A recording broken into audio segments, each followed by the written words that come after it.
Once upon a time, before ever this world was made, there was neither earth nor sea, nor air nor light, but only a great yawning gulf, full of twilight.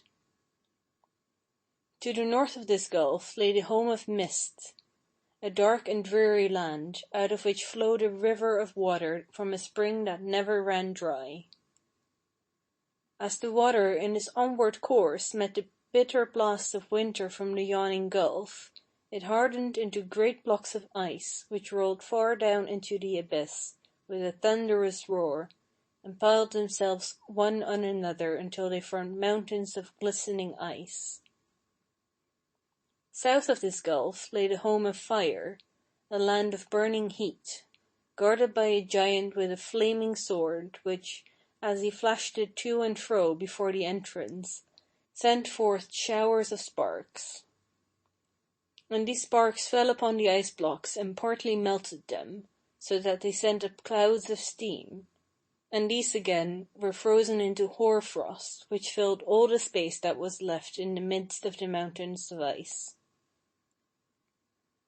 Then one day, when the gulf was full to the very top, this great mass of frosty rime, warmed by the flames from the home of Fire, and frozen by the cold airs from the home of Mist, came to life and became the giant Ymir, with a living, moving body and cruel heart of ice. Now there was as yet no tree nor grass nor anything that would serve for food in this gloomy abyss. But when the giant Ymir began to grope around for something to satisfy his hunger, he heard a sound as of some animal chewing the cud. And there among the ice hills he saw a gigantic cow, from whose udder flowed 4 great streams of milk, and with this his craving was easily stilled. But the cow was hungry also, and began to lick the salt off the blocks of ice by which she was surrounded. And presently, as she went on licking with her strong, rough tongue, a head of hair pushed itself through the melting ice. Still the cow went on licking until she had at last melted all the icy covering, and there stood fully revealed the frame of a mighty man. Ymir looked with eyes of hatred at this being, born of snow and ice, for somehow he knew that his heart was warm and kind, and that he and his son would always be the enemies of the evil race of the frost giants. So indeed it came to pass.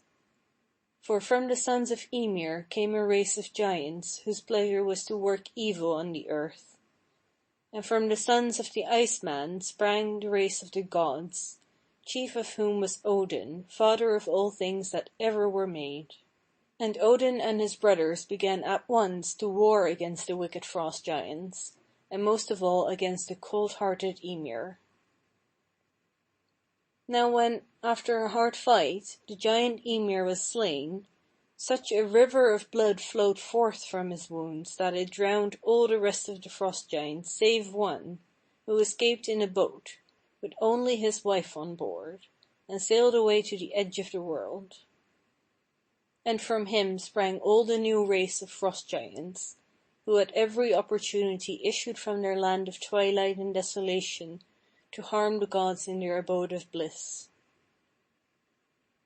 When the giants had been thus driven out, All-Father Odin set to work with his brothers to make the earth, the sea, and the sky, and these they fashioned out of the great body of the giant Ymir. Out of his flesh they formed Midgard, the earth, which lay in the center of the gulf, and all round it they planted his eyebrows to make a high fence which should defend it from the race of giants. With his bones they made the lofty hills, with his teeth the cliffs, and his thick curly hair took root and became trees, bushes, and the green grass. With his blood they made the ocean, and his great skull, poised aloft, became the arching sky. Just below this they scattered his brains, and made of them the heavy grey clouds that lie between earth and heaven. The sky itself was held in place by 4 strong dwarfs, who support it on their broad shoulders as they stand east and west and south and north. The next thing was to give light to the new-made world. So the gods caught sparks from the home of fire and set them in the sky for stars, and they took the living flame and made of it the sun and moon, which they placed in chariots of gold and harnessed to them beautiful horses, with flowing manes of gold and silver. Before the horses of the sun they placed a mighty shield to protect them from its hot rays, but the swift moon steeds needed no such protection from its gentle heat. And now all was ready, save that there was no one to drive the horses of the sun and moon. This task was given to Mani and Sol, the beautiful son and daughter of a giant. And these fair charioteers drive their fleet steeds along the paths marked out by the gods, and not only give light to the earth, but mark out months and days for the sons of men. Then All-Father Odin called forth Night, the gloomy daughter of the cold-hearted giant folk, and set her to drive the dark chariot drawn by the black horse, Frosty Mane, from whose long wavy hair the drops of dew and hoar frost fall upon the earth below. After her drove her radiant son, Day, with his white steed Shining Mane, from whom the bright beams of daylight shine forth to gladden the hearts of men. But the wicked giants were very angry when they saw all these good things, and they set in the sky 2 hungry wolves, that the fierce great creatures might forever pursue the sun and moon, and devour them, and so bring all things to an end. Sometimes, indeed, or so say the men of the north, the great wolves almost succeed in swallowing sun or moon, and then the earth children make such an uproar that the fierce beasts drop their prey in fear. And the sun and moon flee more rapidly than before, still pursued by their hungry monsters. One day, so runs the tale, as Mani, the man in the moon, was hastening on his course, he gazed upon the earth and saw 2 beautiful little children, a boy and a girl, carrying between them a pail of water. They looked very tired and sleepy, and indeed they were, for a cruel giant made them fetch and carry water all night long, when they should have been in bed. So Mani put out a long, long arm and snatched up the children and set them in the moon, pail and all, and there you can see them on any moonlight night for yourself. But that happened a long time after the beginning of things, for as yet there was no man or woman or child upon the earth. And now that this pleasant Midgard was made, the gods determined to satisfy their desire for a home where they might rest and enjoy themselves in their hours of ease. They chose a suitable place far above the earth, on the other side of the great river which flowed from the home of mist, where the giants dwelt. And here they made for their abode Asgard, wherein they dwelt in peace and happiness, and from whence they could look down upon the sons of men. From Asgard to Midgard they built a beautiful bridge of many colors, to which men gave the name of Rainbow Bridge, and up and down which the god could pass on their journeys to and from the earth. Here in Asgard stood the mighty forge where the gods fashioned their weapons wherewith they fought the giants, and the tools wherewith they built their palaces of gold and silver. Meantime, no human creature lived upon the earth, and the giants dared not cross its borders for fear of the gods. But one of them, clad in eagle's plumes, always sat on the north side of Midgard, and, whenever he raised his arms and let them fall again, an icy blast rushed forth from the mist home, and nipped all the pleasant things of earth with its cruel breath. In due time, the earth brought forth thousands of tiny creatures, which crawled about and showed signs of great intelligence. And when the gods examined these little people closely, they found that they were of two kinds. Some were ugly, misshapen, and cunning-faced, with great heads, small bodies, long arms and feet. These they called trolls or dwarfs or gnomes, and sent them to live underground, threatening to turn them into stone should they appear in the daytime. And this is why the trolls spend all their time in the hidden parts of the earth, digging for gold and silver and precious stones, and hiding their spoils away in secret holes and corners. Sometimes they blow their tiny fires and set to work to make all kinds of wonderful things from this buried treasure. And that is what they are doing when, if one listens very hard on the mountains and hills of the Northland, a sound of tap-tap-tapping is heard far underneath the ground. The other small earth creatures were very fair and light and slender, kindly of heart and full of goodwill. These the gods called Fairies or Elves, and gave to them a charming place called Elfland, in which to dwell. Elfland lies between Asgard and Midgard, and since all fairies have wings, they can easily flit down to the earth to play with the butterflies, teach the young birds to sing, water the flowers, or dance in the moonlight round the fairy ring. Last of all, the gods made a man and woman to dwell in fair Midgard, and this is the manner of their creation. All-Father Odin was walking with his brothers in Midgard where, by the seashore, they found growing two trees, an ash and an elm. Odin took these trees and breathed on them, whereupon a wonderful transformation took place.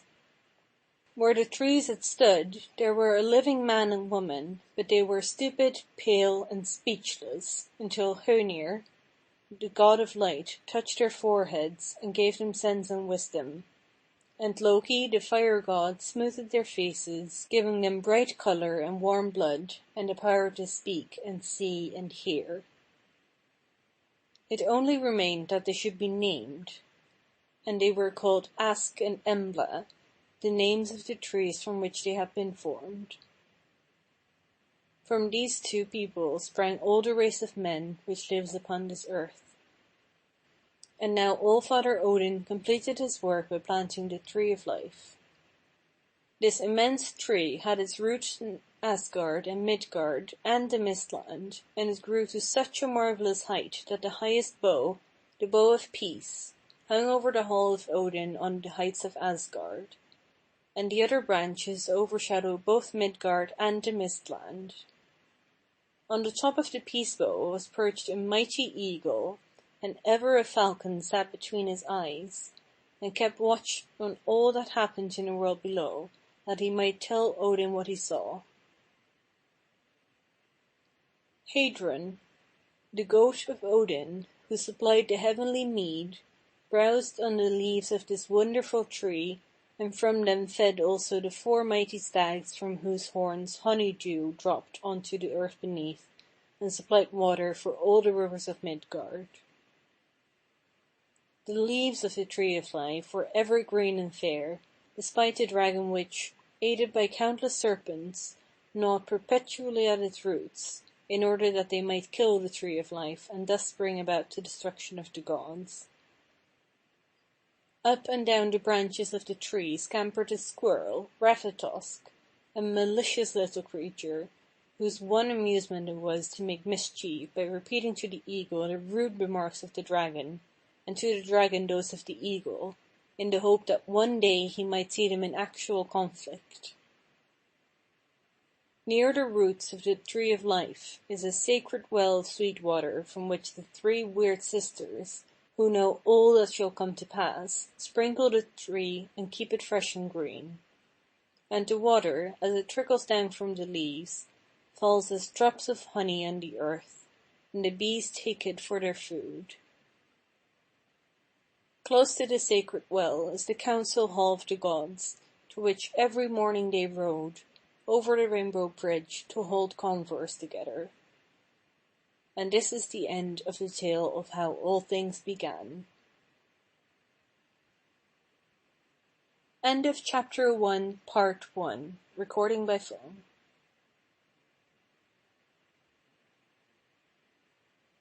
Buxton. By the side of All-Father Odin, upon his high seat in Asgard, sat Frigga, his wife, the queen of the Asas. Sometimes she would be dressed in snow-white garments, bound at the waist by a golden girdle, from which hung a great bunch of golden keys. And the earth-dwellers, gazing into the sky, would admire the great white clouds as they floated across the blue, not perceiving that these clouds were really the folds of Frigga's flowing white robe as it waved in the wind. At other times she would wear dark grey or purple garments, and then the earth-dwellers made haste into their houses, for they said, "The sky is lowering today, and a storm is nigh at hand." Frigga had a palace of her own called Fensalir, or the Hall of Mists, where she spent much of her time at her wheel, spinning golden thread, or weaving web after web of many-coloured clouds.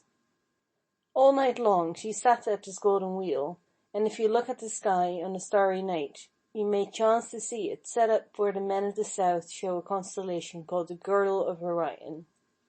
Husbands and wives who had dwelt lovingly together upon earth were invited by Frigga to her hall when they died, so they might be forever united within its hospitable walls. Frigga was especially interested in all good housewives, and she herself set them an excellent example in Fensalir. When the snowflakes fell, the earth-dwellers knew it was Frigga shaking her great feather bed, and when it rained they said it was her washing day. It was she who first gave to them the gift of flax that the women upon earth might spin and weave, and bleach their linen as white as the clouds of her own white robe. And this is how it came about. There once was a shepherd who lived among the mountains with his wife and children, and so very poor was he that he often found it hard to give his family enough to satisfy their hunger. But he did not grumble, he only worked the harder, and his wife, though she had scarcely any furniture, and never a chance of a new dress, kept the house so clean and the old clothes so well mended, that, all unknown to herself, she rose high in the favour of the all-seeing Frigga. Now one day, when the shepherd had driven his few poor sheep up the mountain to pasture, a fine reindeer sprang from the rocks above him and began to leap upward along the steep slope. The shepherd snatched up his crossbow and pursued the animal, thinking to himself, "Now we shall have a better meal than we have had for many a long day." Up and up leaped the reindeer, always just out of reach, and at length disappeared behind a great boulder just as the shepherd, breathless and weary, reached the spot. No sign of the reindeer was to be seen, but, on looking around, the shepherd saw that he was among the snowy heights of the mountains, and almost at the top of a great glacier. Presently, as he pursued his vain search for the animal, he saw to his amazement an open door, leading apparently into the heart of the glacier. He was a fearless man, and so, without hesitation, he passed boldly through the doorway and found himself standing in a marvellous cavern, lit up by blazing torches which gleamed upon rich jewels hanging from the roof and walls. And in the midst stood a woman, most fair to behold, clad in snow-white robes and surrounded by a group of lovely maidens. The shepherd's boldness gave way at this awesome sight, and he sank to his knees before the Asa, Frigga, for she it was. But Frigga bade him be of good cheer, and said, "Choose now whatsoever you will to carry away with you as a remembrance of this place." The shepherd's eyes wandered over the glittering jewels on the walls and roof, but they came back to a little bunch of blue flowers which Frigga held in her hand. They alone looked homelike to him, the rest were hard and cold, so he asked timidly that he might be given the little nosegay. Then Frigga smiled kindly upon him. "Most wise has been your choice," said she. "Take with the flowers this measure of seed and sow it in your field, and you shall grow flowers of your own. They shall bring prosperity to you and yours." So the shepherd took the flowers and the seed, and scarcely had he done so when a mighty peal of thunder, followed by the shock of an earthquake, rent the cavern, and when he had collected his senses he found himself once more upon the mountainside. When he reached home and had told his tale, his wife scolded him roundly for not bringing home a jewel which would have made them rich forever. But when she would have thrown the flowers away, he prevented her. Next day he sowed the seed in his field, and was surprised to find how far it went. Very soon after this, the field was thick with tiny green shoots, and though his wife reproached him for wasting good ground upon useless flowers, he watched and waited in hope, until the field was blue with the starry flax blooms. Now one night, when the flowers had withered and the seed was ripe, Frigga, in the disguise of an old woman, visited the lowly hut and showed the shepherd and his astonished wife how to use the flax stalks, how to spin them into thread, and how to weave the thread into linen. It was not long before all the dwellers in that part of the earth had heard of the wonderful material, and were hurrying to the shepherd's hut to buy bleached linen or the seed from which it was obtained. And so the shepherd and his family were soon among the richest people in the land, and the promise of Frigga was amply fulfilled. End of Chapter 1, Part 2.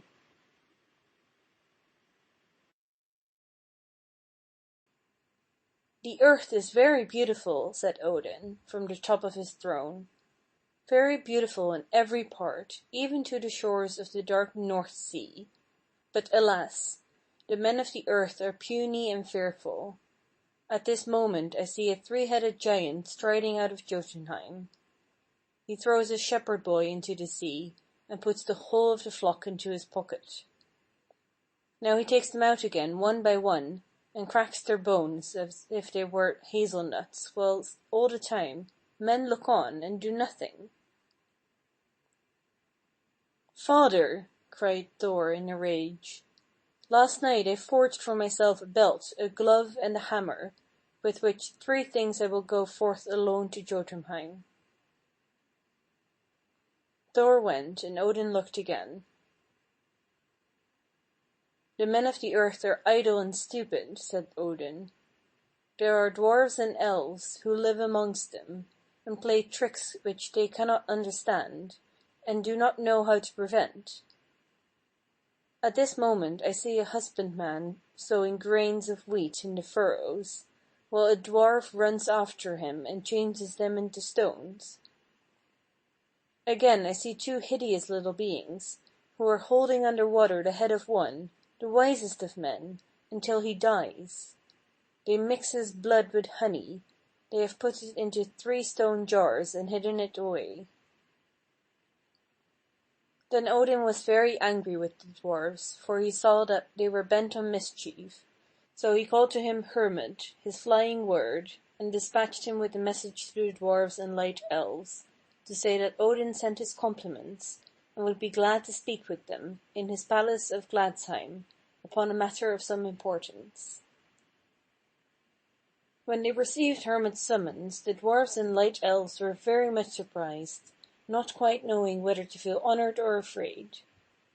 However, they put on their pertest manners, and went clustering after Hermod like a swarm of ladybirds. When they were arrived in the great city, they found Odin descended from his throne, and sitting with the rest of the Aesir in the judgment hall of Gladsheim. Hermod flew in, saluted his master, and pointed to the dwarfs and elves hanging like a cloud in the doorway to show that he had fulfilled his mission. Then Odin beckoned the little people to come forward. Cowering and whispering, they peeped over one another's shoulders, now running on a little way into the hall, now back again, half curious, half afraid, and it was not until Odin had beckoned 3 times that they finally reached his footstool. Then Odin spoke to them in calm, low, serious tones about the wickedness of their mischievous propensities. Some, the very worst of them, only laughed in a forward, hardened manner, but a great many looked up surprised and a little pleased at the novelty of serious words, while the light elves all wept, for they were tender-hearted little things. At length Odin spoke to the 2 dwarfs by name who he had seen drowning the wise man. "Whose blood was it," he asked, "that you mixed with honey and put into jars?" "Oh," said the dwarfs, jumping up into the air and clapping their hands. "That was Kvasir's blood. Don't you know who Kvasir was? He sprang up out of the peace made between the Vanir and yourselves, and has been wandering about these 7 years or more. So wise he was that men thought he must be a god. Well, just now we found him lying in a meadow drowned in his own wisdom, so we mixed his blood with honey, and put it into 3 great jars to keep. Was that not well done, Odin?" "Well done!" answered Odin. "Well done! You cruel, cowardly, lying dwarfs! I myself saw you kill him. For shame! For shame!" And then Odin proceeded to pass sentence upon them all. Those who had been the most wicked, he said, were to live henceforth a long way underground, and were to spend their time in throwing fuel upon the great earth's central fire, while those who had only been mischievous were to work in the gold and diamond mines, fashioning precious stones and metals. They might all come up at night, Odin said, but must vanish at the dawn. Then he waved his hand, and the dwarfs turned round, shrilly chattering, scampered down the palace steps, out of the city, over the green fields to their unknown, deep-buried earth homes. But the light elves still lingered, with upturned, tearful, smiling faces, like sunshiny morning dew. "And you," said Odin, looking them through and through with his serious eyes, "and you—" "Oh, indeed, Odin," interrupted they, speaking all together in quick, uncertain tones. "Oh, indeed, Odin, we are not so very wicked. We have never done anybody any harm." "Have you ever done anybody any good?" asked Odin. "Oh no, indeed," answered the light elves. "We have never done anything at all." "You may go then," said Odin, "to live among the flowers, and play with the wild bees and summer insects. You must, however, find something to do, or you will get to be mischievous like the dwarfs." "If only we had anyone to teach us," said the light elves, "for we are such foolish little people." Odin looked round inquiringly upon the Aesir, but among them there was no teacher found for the silly little elves. Then he turned to Njord, who nodded his head good-naturedly, and said, "Yes, yes, I will see about it." And then he strode out of the judgment hall, right away through the city gates, and sat down upon the mountain's edge. After a while he began to whistle in a most alarming manner, louder and louder, in strong wild gusts, now advancing, now retreating. Then he dropped his voice a little, lower and lower, until it became a bird-like whistle, low, soft, enticing music, like a spirit's call. And far away from the south a little fluttering answer came, sweet as the invitation itself, nearer and nearer until the two sounds dropped into one another. Then through the clear sky 2 forms came floating, wonderfully fair, a brother and sister, their beautiful arms twined round one another, their golden hair bathed in sunlight and supported by the wind. "My son and daughter," said Njord proudly to the surrounding Aesir, "Frey and Freya, summer and beauty, hand in hand." When Frey and Freya dropped upon the hill, Njord took his son by the hand, led him gracefully to the foot of the throne, and said, "Look here, dear brother lord, what a fair young instructor I have brought for your pretty little elves." Odin was very much pleased with the appearance of Frey, but before constituting him king and schoolmaster of the Light Elves, he desired to know what his accomplishments were, and what he considered himself competent to teach. "I am the genius of clouds and sunshine," answered Frey, and as he spoke the essences of 100 perfumes were exhaled from his breath. "I am the genius of clouds and sunshine, and if the Light Elves will have me for their king, I can teach them how to burst the folded buds, to set the blossoms, to pour sweetness into the swelling fruit, to lead the bees through the honey passages of the flowers, to make the single ear a stalk of wheat, to hatch birds' eggs, and teach the little ones to sing. All this, and much more, said Frey. I know and will teach them. Then answered Odin, It is well. And Frey took his scholars away with him to Alfheim, which is in every beautiful place under the sun.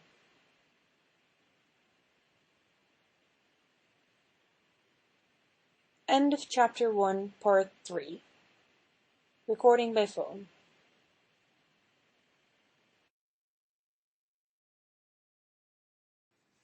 Once on a time, Asa, Thor, and Loki set out on a journey from Asgard to Jotunheim. They traveled in Thor's chariot, drawn by 2 milk-white goats. It was a somewhat cumbrous iron chariot, and the wheels made a rumbling noise as it moved, which sometimes startled the ladies of Asgard, and made them tremble. But Thor liked it, though the noise sweeter than any music, and was never so happy as when he was journeying in it from one place to another. They travelled all day, and in the evening they came to a countryman's house. It was a poor, lonely place, but Thor descended from his chariot, and determined to pass the night there. The countryman, however, had no food in his house to give these travellers, and Thor, who liked to feast himself and make every one feast with him, was obliged to kill his own 2 goats and serve them up for supper. He invited the countryman and his wife and children to sup with him, but before they began to eat he made one request of them. Do not, on any account, he said, break or throw away any of the bones of the goats you are going to eat for supper. I wonder why, said the peasant's son, Thialfi, to his sister Roska. Roska could not think of any reason, and by Thialfi happened to have a very nice little bone given him with some marrow in it. Certainly there can be no harm in my breaking just this one, he said to himself. It would be such a pity to lose the marrow. And as Asa Thor's head was turned another way, he slyly broke the bone in 2, sucked the marrow, and then threw the pieces into the goats' skins, where Thor had desired that all the bones might be placed. I do not know whether Thialfi was uneasy during the night about what he had done, but in the morning he found out the reason of Asa Thor's command, and received a lesson on wondering why, which he never forgot all his life after. As soon as Asa Thor rose in the morning, he took his hammer, Mjolnir, in his hand, and held it over the goatskins as they lay on the floor, whispering runes the while. They were dead skins with dry bones on them when he began to speak, but as he said the last word, Thialfi, who was looking curiously on, saw 2 live goats spring up and walk towards the chariot, as fresh and well as when they brought the chariot up to the door, Thialfi hoped. But no, one of the goats limped a little with his hind leg, and Asa Thor saw it. His brow grew dark as he looked, and for a minute Thialfi thought he would run far, far into the forest, and never come back again. But one look more at Asa Thor's face, angry as it was, made him change his mind. He thought of a better thing to do than running away. He came forward, threw himself at the Asa's feet, and confessing what he had done, begged pardon for his disobedience. Thor listened, and the displeased look passed away from his face. You have done wrong, Thialfi, he said, raising him up. But as you have confessed your fault so bravely, instead of punishing you, I will take you with me on my journey, and teach you myself the lesson of obedience to the Aesir, which is, I see, wanted. Roska chose to go with her brother, and from that day Thor had 2 faithful servants, who followed him wherever he went. The chariot and goats were now left behind, but, with Loki and his 2 new followers, Thor journeyed on to the end of Mannheim, over the sea, and then on in the strange, barren, misty land of Jotunheim. Sometimes they crossed great mountains. Sometimes they had to make their way among torn and rugged rocks, which often, through the mist, appeared to them to wear the forms of men, and once for a whole day they traversed a thick and tangled forest. In the evening of that day, being very much tired, they saw with pleasure that they had come upon a spacious hall, of which the door, as broad as the house itself, stood wide open. "Here we may very comfortably lodge for the night," said Thor, and they went in and looked about them. The house appeared to be perfectly empty. There was a wide hall, and 5 smaller rooms opening into it. They were, however, too tired to examine it carefully, and as no inhabitants made their appearance, they ate their supper in the hall, and lay down to sleep. But they had not rested long before they were disturbed by strange noises, groanings, mutterings, and snortings, louder than any animal that they had ever seen in their lives could make. By and by the house began to shake from side to side, and it seemed as if the very earth trembled. Thor sprang up in haste, and ran to the open door, but, though he looked earnestly into the starlit forest, there was no enemy to be seen anywhere. Loki and Thialfi, after groping about for a time, found a sheltered chamber to the right, where they thought they could finish their night's rest in safety. But Thor, with Mjolnir in his hand, watched at the door of the house all night. As soon as the day dawned, he went out into the forest, and there, stretched on the ground, close by the house, he saw a strange, uncouth, gigantic shape of a man, out of whose nostrils came a breath which swayed the trees to their very tops. There was no need to wonder any longer what the disturbing noises had been. Thor fearlessly walked up to the strange monster to have a better look at him. But at the sound of his footsteps the giant shape rose slowly, stood up an immense height, and looked down upon Thor with 2 great misty eyes, like blue mountain lakes. "Who are you?" said Thor, standing on tiptoe and stretching his neck to look up. "And why do you make such a noise as to prevent your neighbors from sleeping?" "My name is Ymir," said the giant sternly. "I need not ask yours. You are the little Asa Thor of Asgard. But pray now, what have you done with my glove?" As he spoke, he stooped down, and picked up the haul where Thor and his companions had passed the night, and which, in truth, was nothing more than his glove, the room where Loki and Thialfi had slept being the thumb. Thor rubbed his eyes, and felt as if he must be dreaming.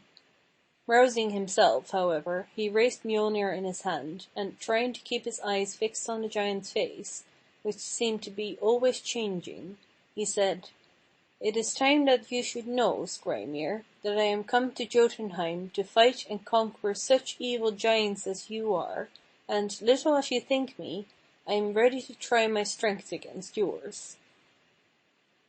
"Try it, then," said the giant. And Thor, without another word, threw Mjolnir at his head. "Ah, ah," said the giant, "did a leaf touch me?" Again Thor seized Mjolnir, which always returned to his hand, however far he cast it from him, and threw it with all his force. The giant put up his hand to his forehead. "I think," he said, "that an acorn must have fallen on my head." A third time Thor struck a blow, the heaviest that ever fell from the hand of an Asa, but this time the giant laughed out loud. "There is surely a bird on that tree," he said, "who has let a feather fall on my face." Then, without taking any further notice of Thor, he swung an immense wallet over his shoulder, and, turning his back upon him, struck into a path that led from the forest. When he had gone a little way, he looked round, his immense face appearing less like a human countenance than some strange, uncouthly shaped stone toppling on a mountain precipice. "Ving Thor," he said, "let me give you a piece of good advice before I go. When you get to Utgard, don't make much of yourself. You think me a tall man, but you have taller still to see, and you yourself are a very little mannikin. Turn back home, whence you came, and be satisfied to have learned something of yourself by your journey to Jotunheim." "Mannikin or not, that I will never do," shouted Asa Thor after the giant. "We will meet again, and something more we will learn or teach each other." The giant, however, did not turn back to answer, and Thor and his companions, after looking for some time after him, resumed their journey. But before the sun was quite high in the heavens they came out of the forest, and at noon they found themselves on a vast barren plain, where stood a great city, whose walls of dark rough stone were so high that Thor had to bend his head quite far back to see the top of them. When they approached the entrance of the city, they found that the gates were closed and barred, but the space between the bars was so large that Thor passed through easily, and his companions followed him. The streets of the city were gloomy and still. They walked on for some time without meeting anyone, but at length they came to a very high building, of which the gates stood open. "Let us go in and see what is going on here," said Thor, and they went. After crossing the threshold, they found themselves in an immense banqueting hall. A table stretched from one end to the other of it. Stone thrones stood round the table, and on every throne sat a giant, each one, as Thor glanced round, appearing more grim and cold and stony than the rest. One among them sat on a raised seat, and appeared to be the chief. So to him Thor approached, and paid his greetings. The giant chief just glanced at him, and, without rising, said, in a somewhat careless manner, "It is, I think, a foolish custom to tease tired travelers with questions about their journey. I know without asking that you, little fellow, are Asa Thor. Perhaps, however, you may be in reality taller than you appear, and as it is a rule here that no one shall sit down to table till he has performed some wonderful feat, let us hear what you and your followers are famed for, and in what way you choose to prove yourselves worthy to sit down in the company of giants."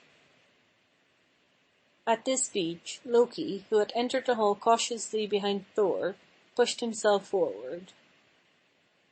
"The feat for which I am most famed," he said, "is eating, and it is one which I am just now inclined to perform with right good will. Put food before me, and let me see if any of your followers can dispatch it as quickly as I can." "The feat you speak of is one by no means to be despised," said the Utgard king, "and there is one here who would be glad to try his powers against yours. Let Loki," he said to one of his followers, "be summoned to the hall."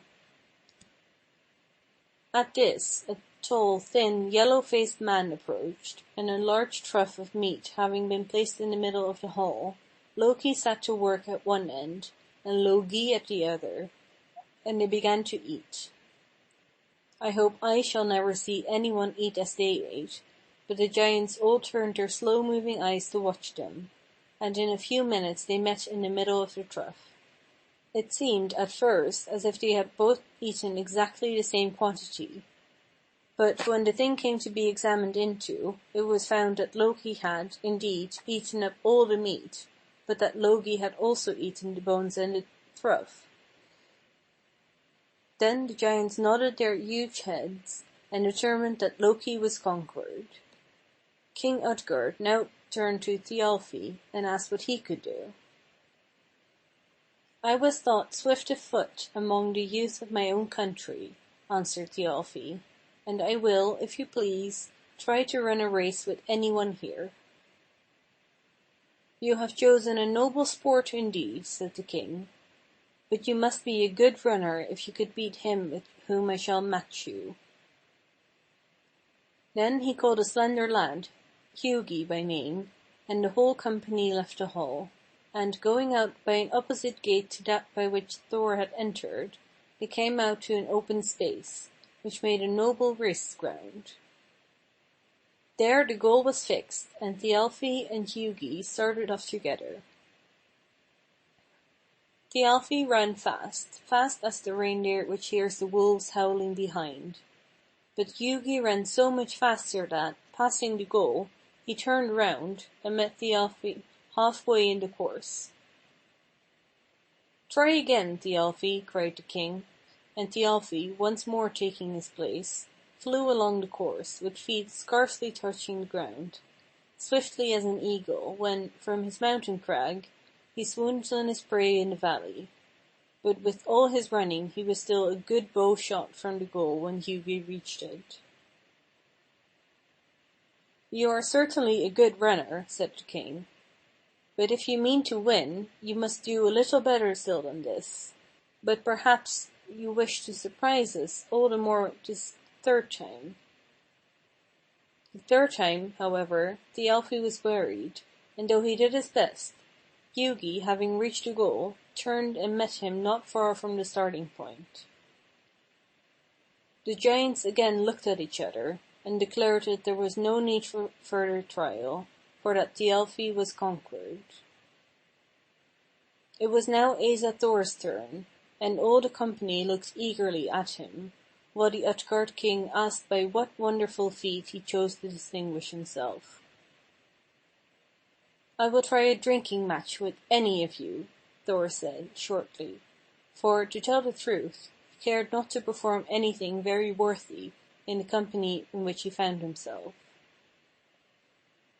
King Utgard appeared pleased with this choice, and when the giants had resumed their seats in the hall, he ordered one of his servants to bring in his drinking cup, called the Cup of Penance, which it was his custom to make his guests drain at a draught, if they had broken any of the ancient rules of the society. "There," he said, handing it to Thor, "we call it well drunk if a person empties it at a single draught. Some, indeed, take 2 to it, but the very puniest can manage it in 3. Thor looked into the cup. It appeared to him long, but not so very large after all, and being thirsty, he put it to his lips, and thought to make short work of it, and empty it at one good, hearty pull. He drank and put the cup down again, but, instead of being empty, it was now just so full that it could be moved without danger of spilling. "Ha ha! You are keeping all your strength for the second pull, I see," said Utgard, looking in. Without answering, Thor lifted the cup again, and drank with all his might till his breath failed, but, when he put down the cup, the liquor had only sunk down a little from the brim. "If you mean to take 3 draughts through it," said Utgard, "you are really leaving yourself a very unfair share for the last time. Look to yourself, vain Thor, for if you do not acquit yourself better in other feats, we shall not think so much of you here as they say the Aesir do in Asgard." At this speech Thor felt angry, and, seizing the cup again, he drank a third time, deeper and longer than he had yet done. But, when he looked into the cup, he saw that a very small part only of its contents had disappeared. Wearied and disappointed, he put the cup down, and said he would try no more to empty it. "It is pretty plain," said the king, looking round on the company, "that Asa Thor is by no means the kind of man we always supposed him to be." "Nay," said Thor, "I am willing to try another feat, and you yourselves shall choose what it shall be." "Well," said the king, "there is a game at which our children are used to play. A short time ago I dare not have named it to Asa Thor, but now I am curious to see how he will acquit himself in it. It is merely to lift my cat from the ground. A childish amusement truly." As he spoke, a large grey cat sprang into the hall, and Thor, stooping forward, put his hand under it to lift it up. He tried gently at first, but by degrees he put forth all his strength, tugging and straining as he had never done before. But the utmost he could do was to raise one of the cat's paws a little way from the ground. "It is just as I thought," said King Utgard, looking round with a smile. "But we are all willing to allow that the cat is large, and Thor but a little fellow." "Little as you think me," cried Thor, Who is there who will dare to wrestle with me in my anger?" "In truth," said the king, "I don't think there is any one here who would choose to wrestle with you. But if wrestle you must, I will call in that old crone Ellie. She has, in her time, laid low many a better man than Asa Thor has shown himself to be." The crone came. She was old, withered, and toothless, and Thor shrank from the thought of wrestling with her. But he had no choice. She threw her arms round him, and drew him toward the ground, and the harder he tried to free himself, the tighter grew her grasp. They struggled long. Thor strove bravely, but a strange feeling of weakness and weariness came over him, and at length he tottered and fell down on one knee before her. At this sight all the giants laughed aloud, and Utgard coming up desired the old woman to leave the hall, and proclaimed that the trials were over. No one of his followers would now contend with Asa Thor, he said, and night was approaching. He then invited Thor and his companions to sit down at the table, and spend the night with him as his guests. Thor, though feeling somewhat perplexed and mortified, accepted his invitation courteously, and showed by his agreeable behavior during the evening that he knew how to bear being conquered with a good grace. In the morning, when Thor and his companions were leaving the city, the king himself accompanied them without the gates. And Thor, looking steadily at him, when he turned to bid him farewell, perceived for the first time that he was the very same giant Ymir with whom he had met in the forest. "Come now, Asa Thor," said the giant with a strange sort of smile on his face. "Tell me truly, before you go, how you think your journey has turned out, and whether or not I was right in saying that you would meet with better men than yourself in Jotunheim." "I confess freely," answered Asa Thor, looking up without any false shame on his face, "that I have acquitted myself but humbly, and it grieves me. For I know that in Jotunheim henceforth it will be said that I am a man of little worth." "By my troth, no!" cried the giant, heartily. "Never should you have come into my city if I had known what a mighty man of valor you really are. And now that you are safely out of it, I will, for once, tell the truth to you, Thor. All this time I have been deceiving you by my enchantments. When you met me in the forest, and hurled Mjolnir at my head, I should have been crushed by the weight of your blows, had I not skillfully placed a mountain between myself and you, on which the strokes of your hammer fell, and where you cleft 3 deep ravines, which shall henceforth become verdant valleys. In the same manner I deceived you about the contests in which you engaged last night. When Loki and Logi sat down before the trough, Loki, indeed, ate like hunger itself. But Logi is fire, who, with eager, consuming tongue, licked up both bones and trough. Thialfi is the swiftest of mortal runners, but the slender lad, Hugi, was my thought, and what speed can ever equal his? So it was in your own trials. When you took such deep draughts from the horn, you little knew what a wonderful feat you were performing. The other end of that horn reached the ocean, and when you come to the shore you will see how far its waters have fallen away, and how much the deep sea itself has been diminished by your draught. Hereafter, men watching the going out of the tide will call it the ebb, or a draught of Thor. Scarcely less wonderful was the prowess you displayed in the second trial. What appeared to you to be a cat was, in reality, the Midgard serpent which encircles the world. When we saw you succeed in moving it, we trembled lest the very foundations of earth and seas should be shaken by your strength. Nor need you be ashamed of having been overthrown by the old woman Ellie, for she is old age, and there never has, and never will be, one whom she has not the power to lay low. We must now part, and you had better not come here again, or attempt anything further against my city, for I shall always defend it by fresh enchantments, and you will never be able to do anything against me." At these words, Thor raised Mjolnir, and was about to challenge the giant to a fresh trial of strength. But, before he could speak, Utgard vanished from his sight, and turning round to look for the city, he found that it too had disappeared, and that he was standing alone on a smooth, green, empty plain. "What a fool I have been," said Asa Thor, aloud, "to allow myself to be deceived by a mountain giant." "Ah," answered a voice from above, "I told you, you would learn to know yourself better by your journey to Jotunheim. It is the great use of traveling." Thor turned quickly round again, thinking to see Ymir behind him, but after looking on every side he could perceive nothing but that a high, cloud-capped mountain, which he had noticed on the horizon, appeared to have advanced to the edge of the plain.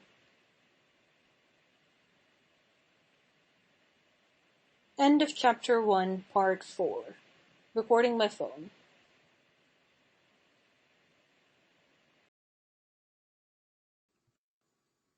Most precious in the eyes of Thor was his magic hammer Mjolnir, of which even the mighty frost giants stood in dread.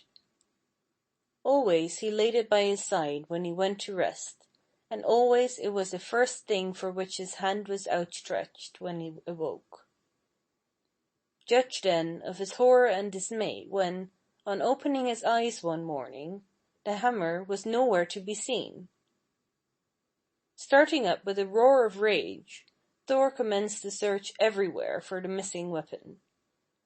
Up and down his wonderful palace, built of the thunder clouds, he tramped, with a noise that shook the whole city of Asgard. But the hammer was not to be found.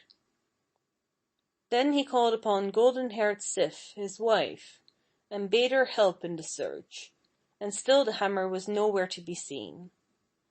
It was clear that someone must have stolen it, and, when he realized this, Thor's wrath broke all bounds. His bristling red hair and beard stood up on end, and from them flew a whole volley of fiery sparks. Presently, as the angry Asa was shaking the palace with his thunderous voice, red Loki came along to inquire into the trouble. He was not likely to sympathize with Thor, but, always brimful of curiosity, he loved to have a part in everything that happened. "What's the matter, Asa Thor?" said he, and Thor replied, lowering his voice as he spoke, for he did not want his loss to be too widely known. "Now listen to what I tell thee, Loki. 'Tis a thing which is known neither on earth below nor in heaven above. My hammer's gone." This news was most interesting to Loki, who had long owed Thor a grudge, which he was afraid to pay openly. "Ho ho!" said he. "Then shall we soon have the giants turning us out of Asgard, brother Thor?" "Not if you use your wits as you know how," growled Thor, still in a very bad temper. "Come, you call yourself a clever fellow. Find out for me who has robbed me of my thunderbolt, my hammer, my Mjolnir." Then Loki gave a grin and a wink, and promised to do what he could. Not because he cared for Thor, but because he loved to be of importance, and was, moreover, really frightened as to what might happen to Asgard if the magic hammer was not at hand.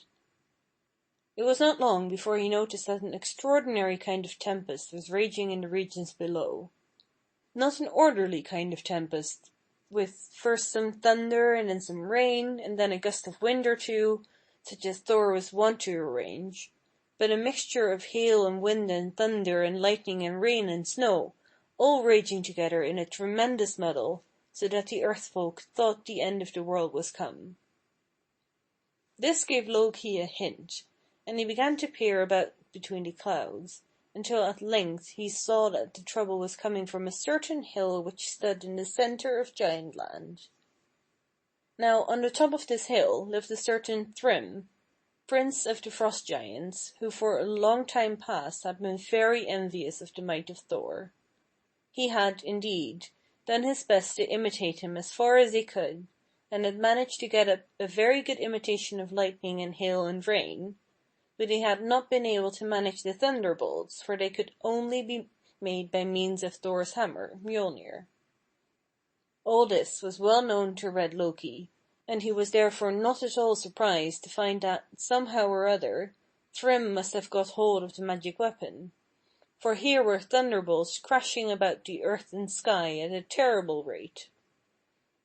When informed of the discovery, Thor flew in a still more tremendous rage, and wanted to rush off at once to try conclusions with the giant.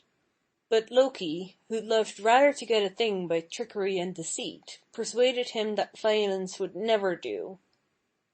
"Remember," said he, "that Thrym with the hammer is much stronger than Thor without it. This is a matter which must be managed by clever wit and craft, not by force and loud talking. Leave therefore the whole matter to me." To this Thor very reluctantly agreed.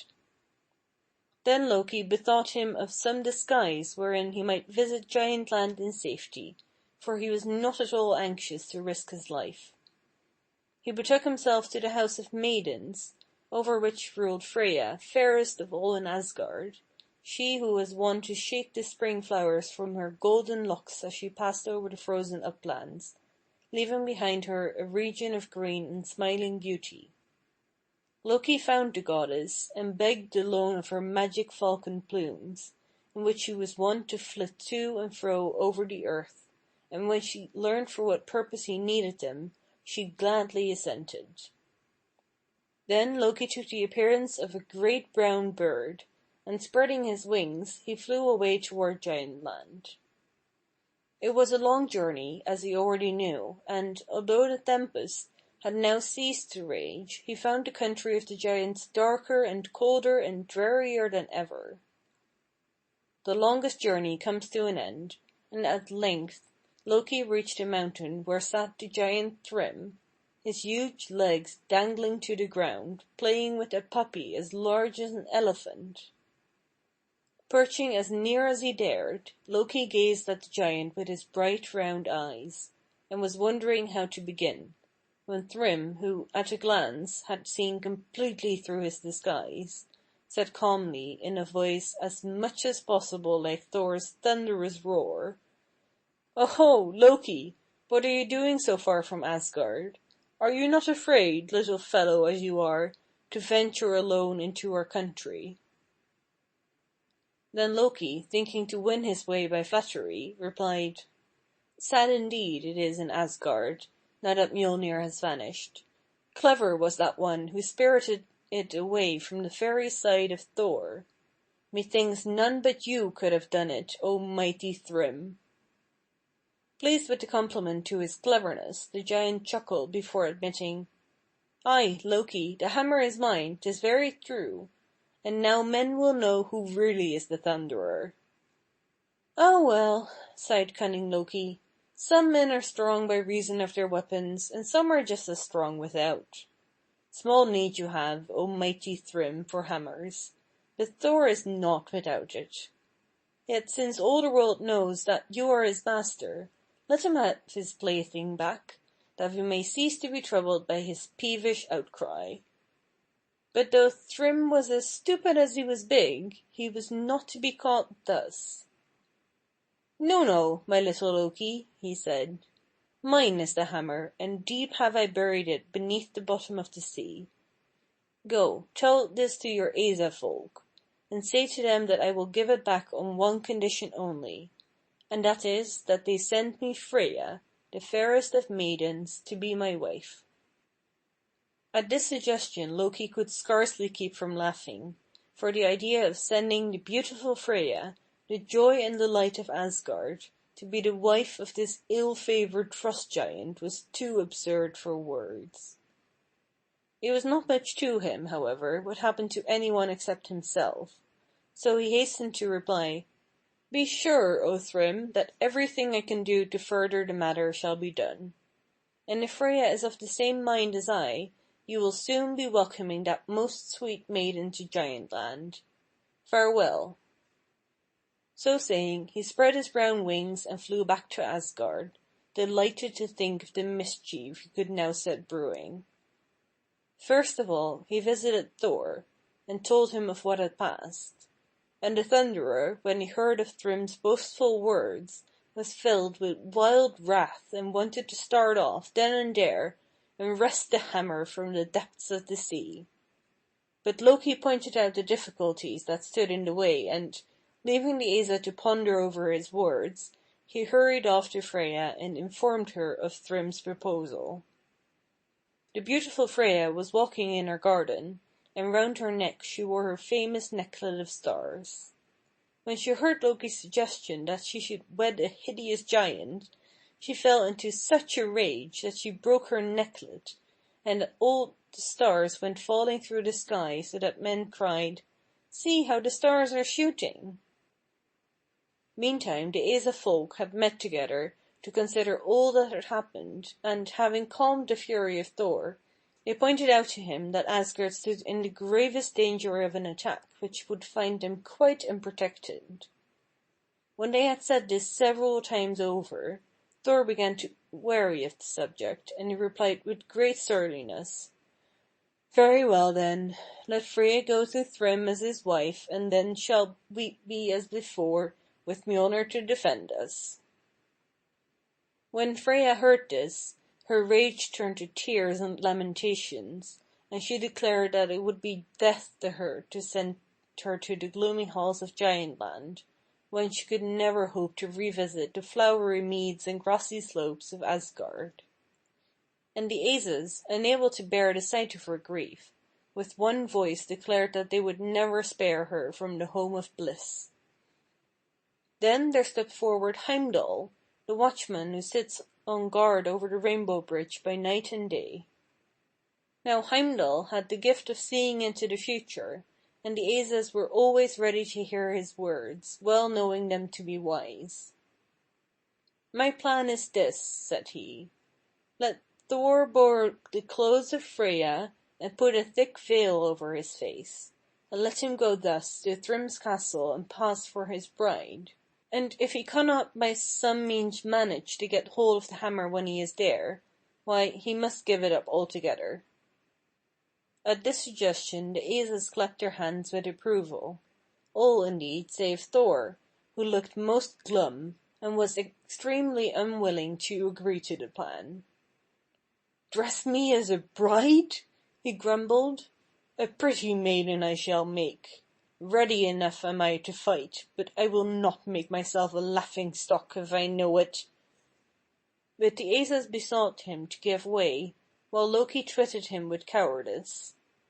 Fair Freya, too, appealed with tearful eyes, and so at length, with great reluctance, the Thunderer agreed to do what they wished. Fortunately, the maiden Freya was very tall, but even so it was with some difficulty that they managed to cover the burly form of Thor with her robes.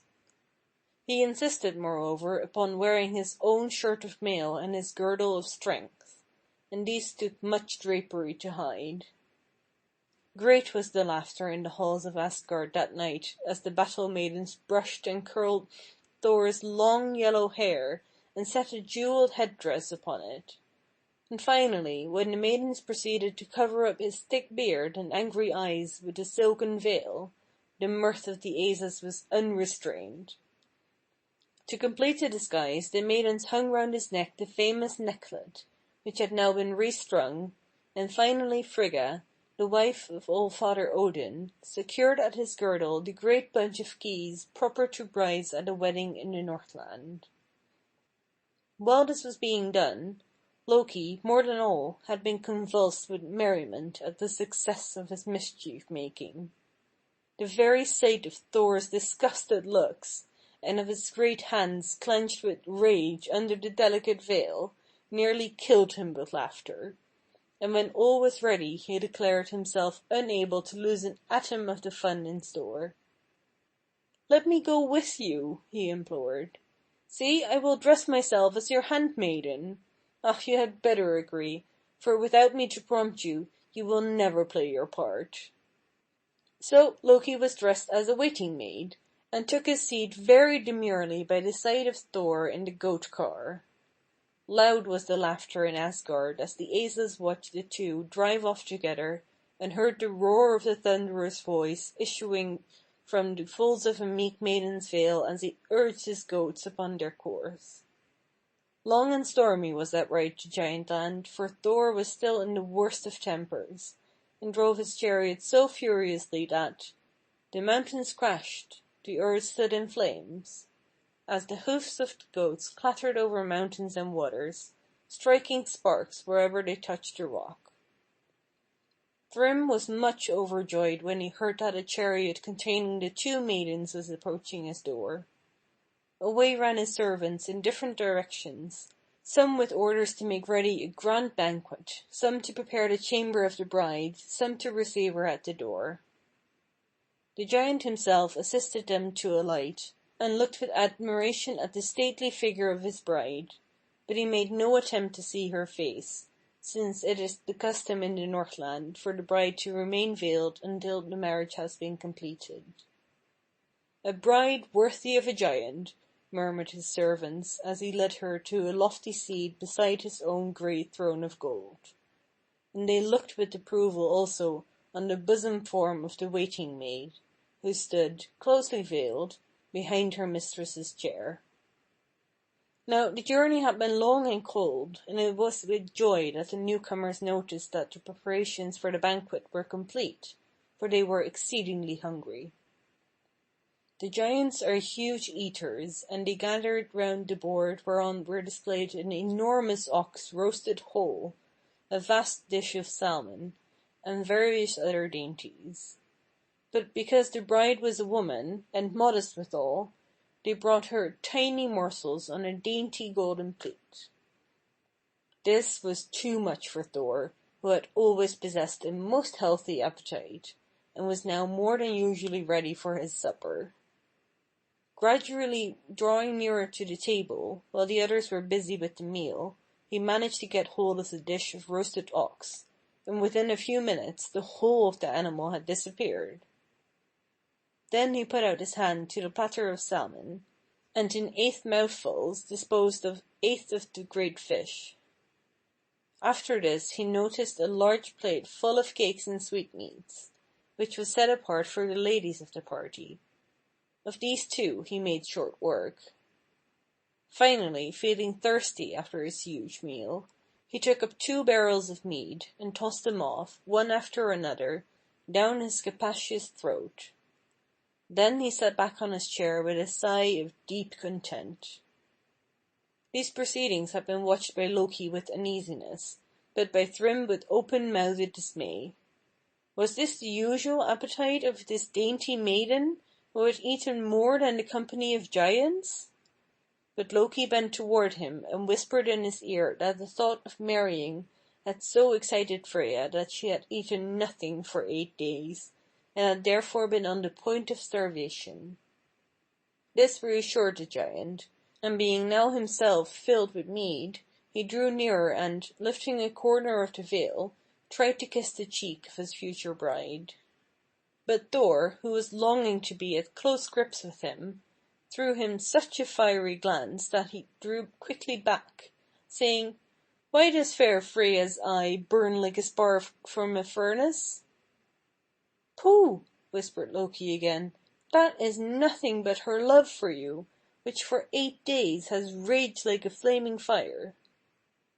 This news was still more pleasant to hear, and Thrym, in high good humour, cried, "Bring in the hammer, my wedding gift, wherewith to plight the maid. For when I have laid it on her lap, she will be my own forever, and together we will work dire evil against the Asa folk, whom I hate with all my heart." What was that unmaidenly sound that issued from under the silken veil at those words? But though Loki turned pale to hear it, Thrym, busy sending for the hammer, did not pay any heed. Back came the giant servants at length, bending under the weight of Mjolnir. And as they bowed before the silent maiden, sitting with meekly bent head upon the throne, Thrym cried with a merry jest, "See, here is little Thor's tiny plaything, a pretty toy truly for his feeble hands. Take it, fair Freya, as thy wedding gift." "And take that as mine!" roared Thor, in a voice of thunder, as he flung off the veil and rose to his full height. and with the words he swung the hammer once, and ere the eye could follow its movement it had crashed through Thrym's skull, and had knocked over a round dozen of his guests. Yet again did it swing in the Asa's hand, and this time it left not a giant standing in the hall. A third time it was swung, and on this occasion the roof and walls of the palace came tumbling on every side, and only Thor and Loki were left alive amid the ruins. "Ha ha!" laughed red Loki. "That was neatly done, fair Freya." Thor, who was now busily tearing off the hated robes and veil, stayed to look threateningly at his companion. "No more of that, Loki," said he. "The thing had to be done, 'tis true, but talk not to me again of this woman's work. We will remember only that I am the Thunderer, and that my hammer that was lost is found." So they drove back peacefully to Asgard. And this is the end of the tale of how Thor's hammer was lost and found. End of chapter 1, part 5. Recording by phone.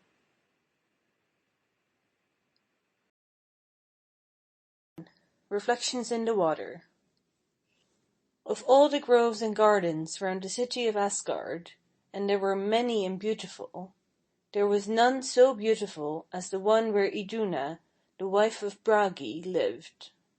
It stood on the south side of the hill, not far from Gladsheim, and it was called Always Young, because nothing that grew there could ever decay, or become the least bit older than it was on the day when Iduna entered it. The trees were always a tender light green color, as the hedges do in spring. The flowers were mostly half opened, and every blade of grass bore always a trembling, glittering drop of early dew. Brisk little winds wandered about the grove, making the leaves dance from morning till night, and swaying backwards and forwards the heads of the flowers. "Blow away," said the leaves to the wind, "for we shall never be tired." "And you will never be old," said the winds in answer. And then the birds took up the chorus and sang, "Never tired and never old." Iduna, the mistress of the grove, was fit to live among young birds, and tender leaves, and spring flowers. She was so fair that when she bent over the river to entice her swans to come to her, even the stupid fish stood still in the water, afraid to destroy so beautiful an image by swimming over it. And when she held out her hand with bread for the swans to eat, you would not have known it from a water lily, it was so wonderfully white. Iduna never left her grove even to pay a visit to her nearest neighbor, and yet she did not lead by any means a dull life. For besides having the company of her husband, Bragi, who must have been an entertaining person to live with, for he is said to have known a story which never came to an end, and yet which never grew wearisome, all the heroes of Asgard made a point of coming to call upon her every day. It was natural enough that they should like to visit so beautiful a grove, and so fair a lady. And yet, to confess the truth, it was not quite to see either the grove or Iduna that they came. Iduna herself was well aware of this, and when her visitors had chatted a short time with her, she never failed to bring out from the innermost recess of her bower a certain golden casket, and to request as a favor that her guests would not think of going away till they had tasted her apples, which, she flattered herself, had a better flavor than any other fruit in the world. It would have been quite unlike a hero of Asgard to have refused such courtesy, and besides, Iduna was not as far wrong about her apples as hostesses generally are, when they boast of the good things on their tables. There is no doubt her apples had a peculiar flavor, and if any one of the heroes happened to be a little tired, or a little out of spirits, or a little cross, when he came into the bower, it always followed that, as soon as he had eaten one apple, he found himself as fresh and vigorous and happy as he had ever been in his life. So fond were the heroes of these apples, and so necessary did they think them to their daily comfort, that they never went on a journey without requesting Iduna to give them one or two, to fortify them against the fatigues of the way. Iduna had no difficulty in complying with this request. She had no fear of her store ever failing, for as surely as she took an apple from her casket, another fell in. But where it came from Iduna could never discover. She never saw it till it was close to the bottom of the casket, but she always heard the sweet tinkling sound it made when it touched the golden rim. It was as good as play to stand by her casket, taking the apples out, and watching the fresh rosy ones come tumbling in, without knowing who threw them. One spring morning Iduna was very busy taking apples out of her casket, for several of the heroes were taking advantage of the fine weather to journey out into the world. Bragi was going from home for a time. Perhaps he was tired of telling his story only to Iduna, and perhaps she was beginning to know it by heart. And Odin, Loki, and Ymir had agreed to take a little tour in the direction of Jotunheim, just to see if any entertaining adventure would befall them. When they had all received their apples, and taken a tender farewell of Iduna, the grove, green and fair as it was, looked, perhaps, a little solitary. Iduna stood by her fountain, watching the bright water as it danced up into the air and quivered, and turned, and fell back, making 100 little flashing circles in the river. And then she grew tired, for once, of the light and the noise, and wandered down to a still place, where the river was shaded by low bushes on each side, and reflected clearly the blue sky overhead. Iduna sat down and looked into the deep water. Besides her own fair face, there were little wandering white clouds to be seen reflected there. She counted them as they sailed past. At length a strange form was reflected up to her from the water. Large, dark, lowering wings, pointed claws, a head with fierce eyes, looking at her. Iduna started and raised her head. It was above as well as below, the same wings, the same eyes, the same head, looking down from the blue sky, as well as up from the water. Such a sight had never been seen near Asgard before, and, while Iduna looked, the thing waved its wings, and went up, up, up, till it lessened to a dark spot in the clouds and on the river. It was no longer terrible to look at, but, as it shook its wings, a number of little black feathers fell from them, and flew down toward the grove. As they neared the trees, they no longer looked like feathers. Each had 2 independent wings and a head of its own. They were, in fact, a swarm of nervous apprehensions. Troublesome little insects enough, and well known elsewhere, but which now, for the first time, found their way into the grove. Iduna ran away from them. She shook them off. She fought quite bravely against them. But they are by no means easy to get rid of, and when at last one crept within the folds of her dress, and twisted itself down to her heart, a new strange feeling thrilled there, a feeling never yet known to any dweller in Asgard. Iduna did not know what to make of it. 2. The Winged Giant. In the meantime, Odin, Loki, and Ymir proceeded on their journey. They were not bound on any particular quest. They strayed hither and thither that Odin might see that things were going on well in the world, and his subjects comporting themselves in a becoming manner. Every now and then they halted while Odin inspected the thatching of a barn, or stood at the smithy to see how the smith wielded his hammer, or in a furrow to observe if the ploughman guided his ploughshare evenly through the soil. "Well done," he said if the workman was working with all his might, and he turned away, leaving something behind him, a straw in the barn, a piece of old iron at the forge door, a grain in the furrow, nothing to look at, but ever after the barn was always full, the forge fire never went out, the field yielded bountifully. Toward noon, the Aesir reached a shady valley, and, feeling tired and hungry, Odin proposed to sit down under a tree, and while he rested and studied a book of runes which he had with him, he requested Loki and Ymir to prepare some dinner. "I will undertake the meat and the fire," said Ymir. You, Loki, will like nothing better than foraging about for what good things you can pick up." "That is precisely what I mean to do," said Loki. "There is a farmhouse near here, from which I can perceive a savory smell. It will be strange, with my cunning, if I do not contrive to have the best of all the dishes under this tree before your fire is burnt up." As Loki spoke he turned the stone in his hand, and immediately he assumed the shape of a large black cat. In this form he stole in at the kitchen window of a farmhouse where a busy housewife was intent on taking pies and cake from a deep oven and ranging them on a dresser under the window. Loki watched his opportunity, and whenever the mistress's back was turned he whisked a cake or a pie out of the window. "1, 2, 3. Why, there are fewer every time I bring a fresh one from the oven," cried the bewildered housewife. "It's that thieving cat. I see the end of her tail on the window-sill."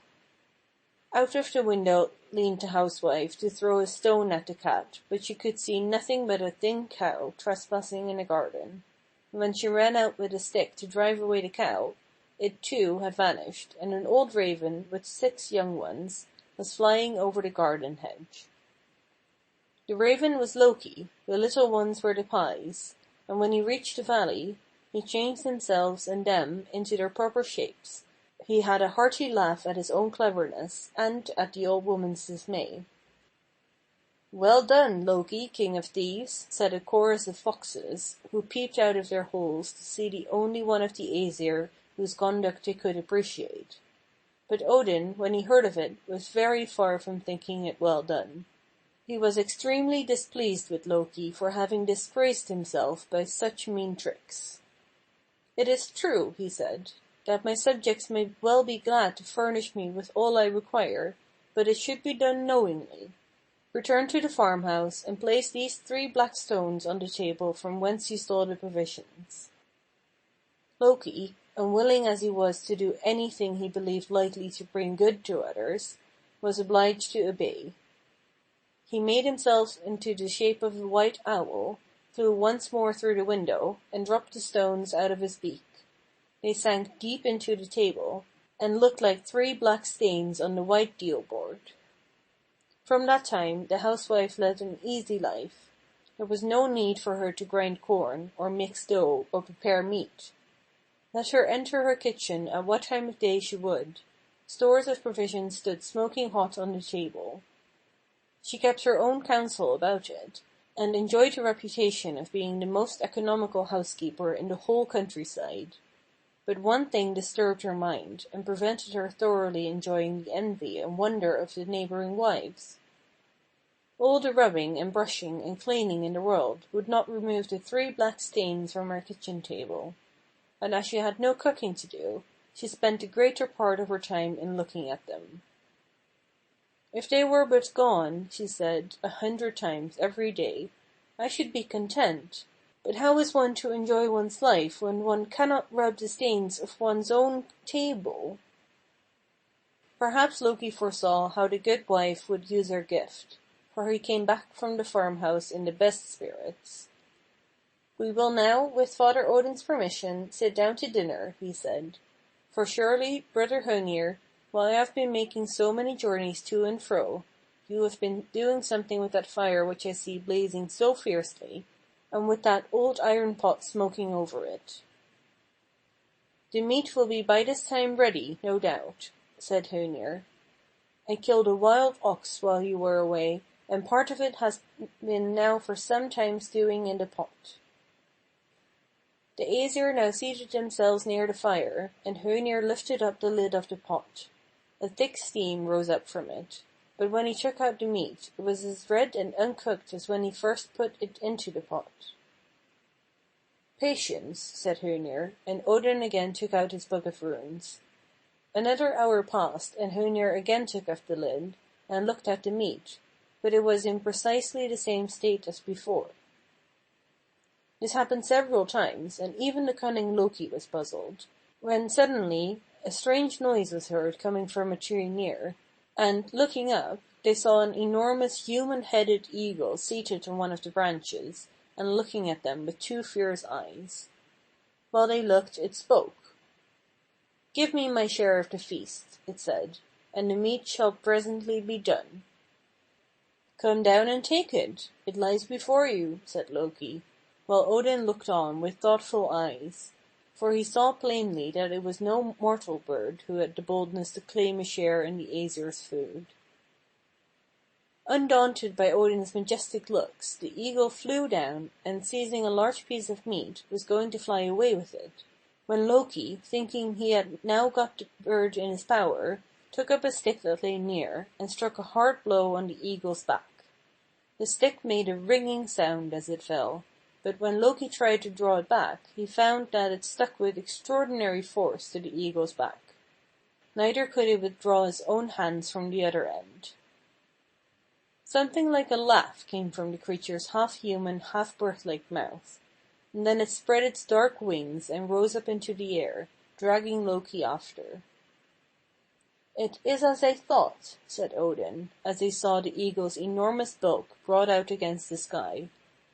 "It is Thiassi, the strongest giant in Jotunheim, who has presumed to show himself in our presence.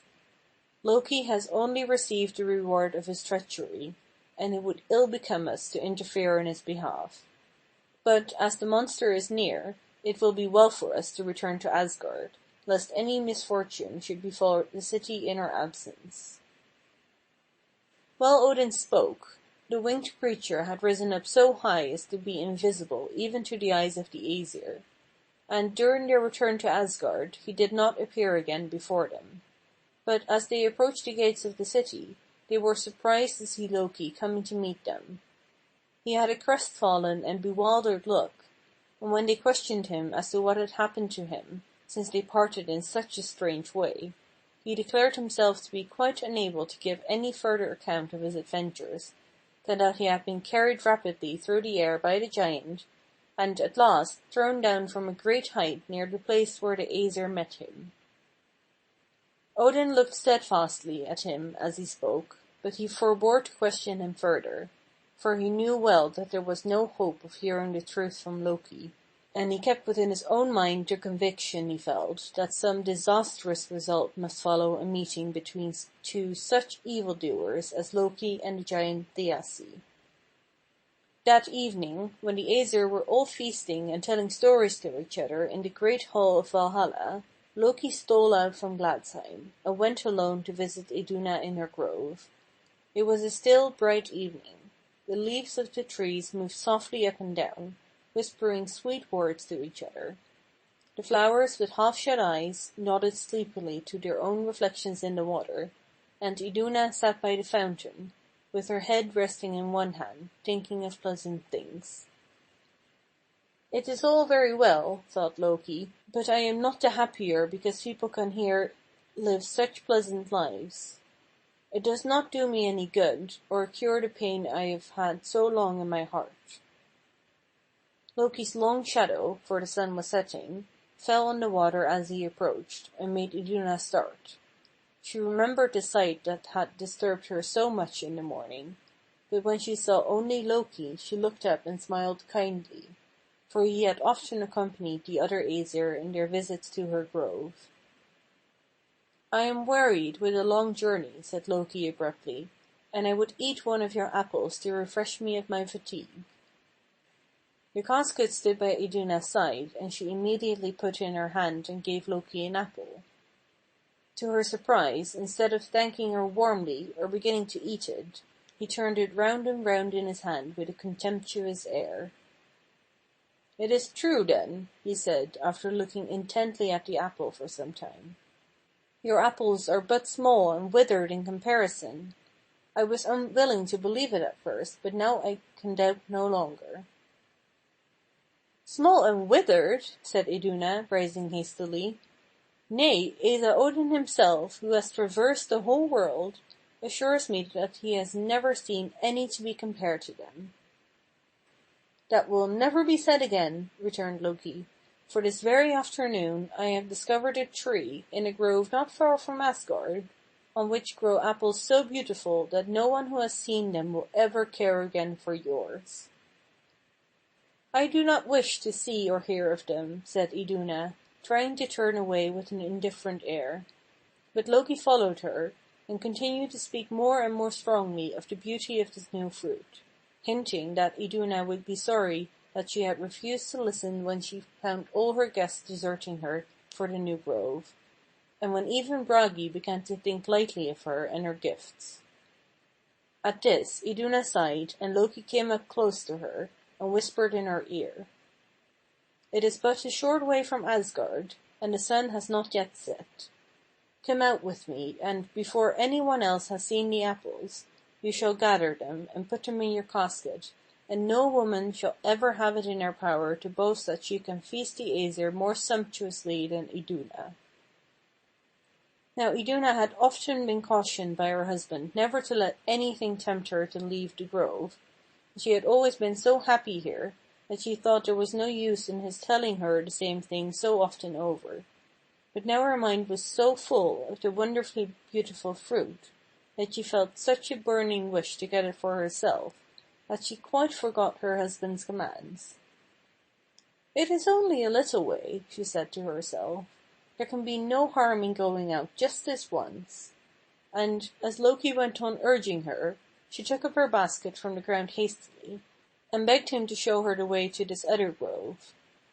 Loki walked very quickly, and Iduna had not time to collect her thoughts before she found herself at the entrance of Always Young. At the gate she would gladly have stopped a minute to take breath, but Loki took hold of her hand, and forced her to pass through, though at the very moment of passing, she half drew back, for it seemed to her as if all the trees in the grove suddenly called out in alarm. "Come back, oh come back, Iduna!" She half drew back her hand, but it was too late. The gate fell behind her, and she and Loki stood together without the grove. The trees rose up between them and the setting sun, and cast a deep shadow on the place where they stood. A cold night air blew on Iduna's cheek and made her shiver. "Let us hasten on," she said to Loki. "Let us hasten on, and soon come back again." But Loki was not looking on, he was looking up. Iduna raised her eyes in the direction of his, and her heart died within her. For there, high up over her head, just as she had seen it in the morning, hung the lowering dark wings, the sharp talons, the fierce head, looking at her. For one moment it stood still above her head, and then lower, lower, lower, the huge shadow fell, and before Iduna found breath to speak, the dark wings were folded round her, and she was borne high up in the air, northwards, towards the grey mist that hangs over Jotunheim. Loki watched till she was out of sight, and then returned to Asgard. The presence of the giant was no wonder to him, for he had, in truth, purchased his own release by promising to deliver up Iduna and her casket into his power, but, as he returned alone through the grove, a foreboding fear pressed on his mind. "If it should be true," he thought, "that Iduna's apples have the wonderful power Odin attributes to them, if I among the rest should suffer from the loss?" Occupied with these thoughts, he passed quickly among the trees, keeping his eyes resolutely fixed on the ground. He dare not trust himself to look around, for once, when he had raised his head, he fancied that, gliding through the brushwood, he had seen the dark robes and pale face of his daughter Hela. 3. Hela. When it was known that Iduna had disappeared from her grove, there were many sorrowful faces in Asgard, and anxious voices were heard inquiring for her. Loki walked about with as grave a face and asked as many questions as anyone else, but he had a secret fear that became stronger every day, that now at last the consequence of his evil ways would find him out. Days passed on, and the looks of care, instead of wearing away, deepened on the faces of the Aesir. They met and looked at each other, and turned away sighing. Each saw that some strange change was creeping over all the others, and none liked to be the first to speak of it. It came on very gradually, a little change every day, and no day ever passing without the change. The leaves of the trees in Iduna's grove deepened in color. They first became a somber green, then a glowing red, and at last a pale brown. And when the brisk winds came and blew them about, they moved every day more languidly. "Let us alone," they said at length. "We are tired, tired, tired." The winds, surprised, carried the new sound to Gladsheim, and whispered it all round the banquet hall where the Æsir sat, and then they rushed back again, and blew all through the grove. "We are tired," said the leaves again. "We are tired, we are old, we are going to die." And at the word they broke from the trees one by one and fluttered to the ground, glad to rest anywhere, and the winds, having nothing else to do, went back to Gladsheim with the last strange word they had learned. The Æsir were all assembled in Valhalla, but there were no stories told and no songs sung. No one spoke much but Loki, and he was that day in a talking humor. He moved from one to another, whispering an unwelcome word in every ear. "Have you noticed your mother Frigga?" he said to Baldur. "Do you see how white her hair is growing, and what a number of deep lines are printed on her face?" Then he turned to Frey. "Look at your sister Freya and your friend Baldur," he said, "as they sit opposite to us. What a change has come over them lately. Who would think that that pale man and that faded woman were Baldur the Beautiful and Freya the Fair?" "You are tired, you are old, you are going to die," moaned the winds, wandering all round the great halls, and coming in and out of the 100 doorways, and all the Æsir looked up at the sad sound. Then they saw for the first time that a new guest had seated herself that day at the table of the Æsir. There could be no question of her fitness on the score of royalty, for a crown rested on her brow, and in her hand she held a scepter, but the fingers that grasped the scepter were white and fleshless, and under the crown looked the threatening face of Hela, half corpse, half queen. A great fear fell on all the Æsir as they looked, and only Odin found voice to speak to her. "Dreadful daughter of Loki," he said, "by what warrant do you dare to leave the kingdom where I permit you to reign, and come to take your place among the Æsir, who are no mates for such as you?" Then Hela raised her bony finger, and pointed, one by one, to the guests that sat round. "White hair," she said, "wrinkled faces, weary limbs, dull eyes. These are the warrants which have summoned me from the land of shadows to sit among the Æsir. I have come to claim you, by these signs, as my future guests, and to tell you that I am preparing a place for you in my kingdom." At every word she spoke, a gust of icy wind came from her mouth and froze the blood in the listeners' veins. If she had stayed a moment longer, they would have stiffened into stone, but when she had spoken thus, she rose and left the hall, and the sighing winds went out with her. Then, after a long silence, Bragi stood up and spoke. "Æsir," he said, "we are to blame. It is now many months since Iduna was carried away from us. We have mourned for her, but we have not yet avenged her loss. Since she left us, a strange weariness and despair have come over us, and we sit looking on each other as if we had ceased to be warriors in Æsir. It is plain that, unless Iduna returns, we are lost.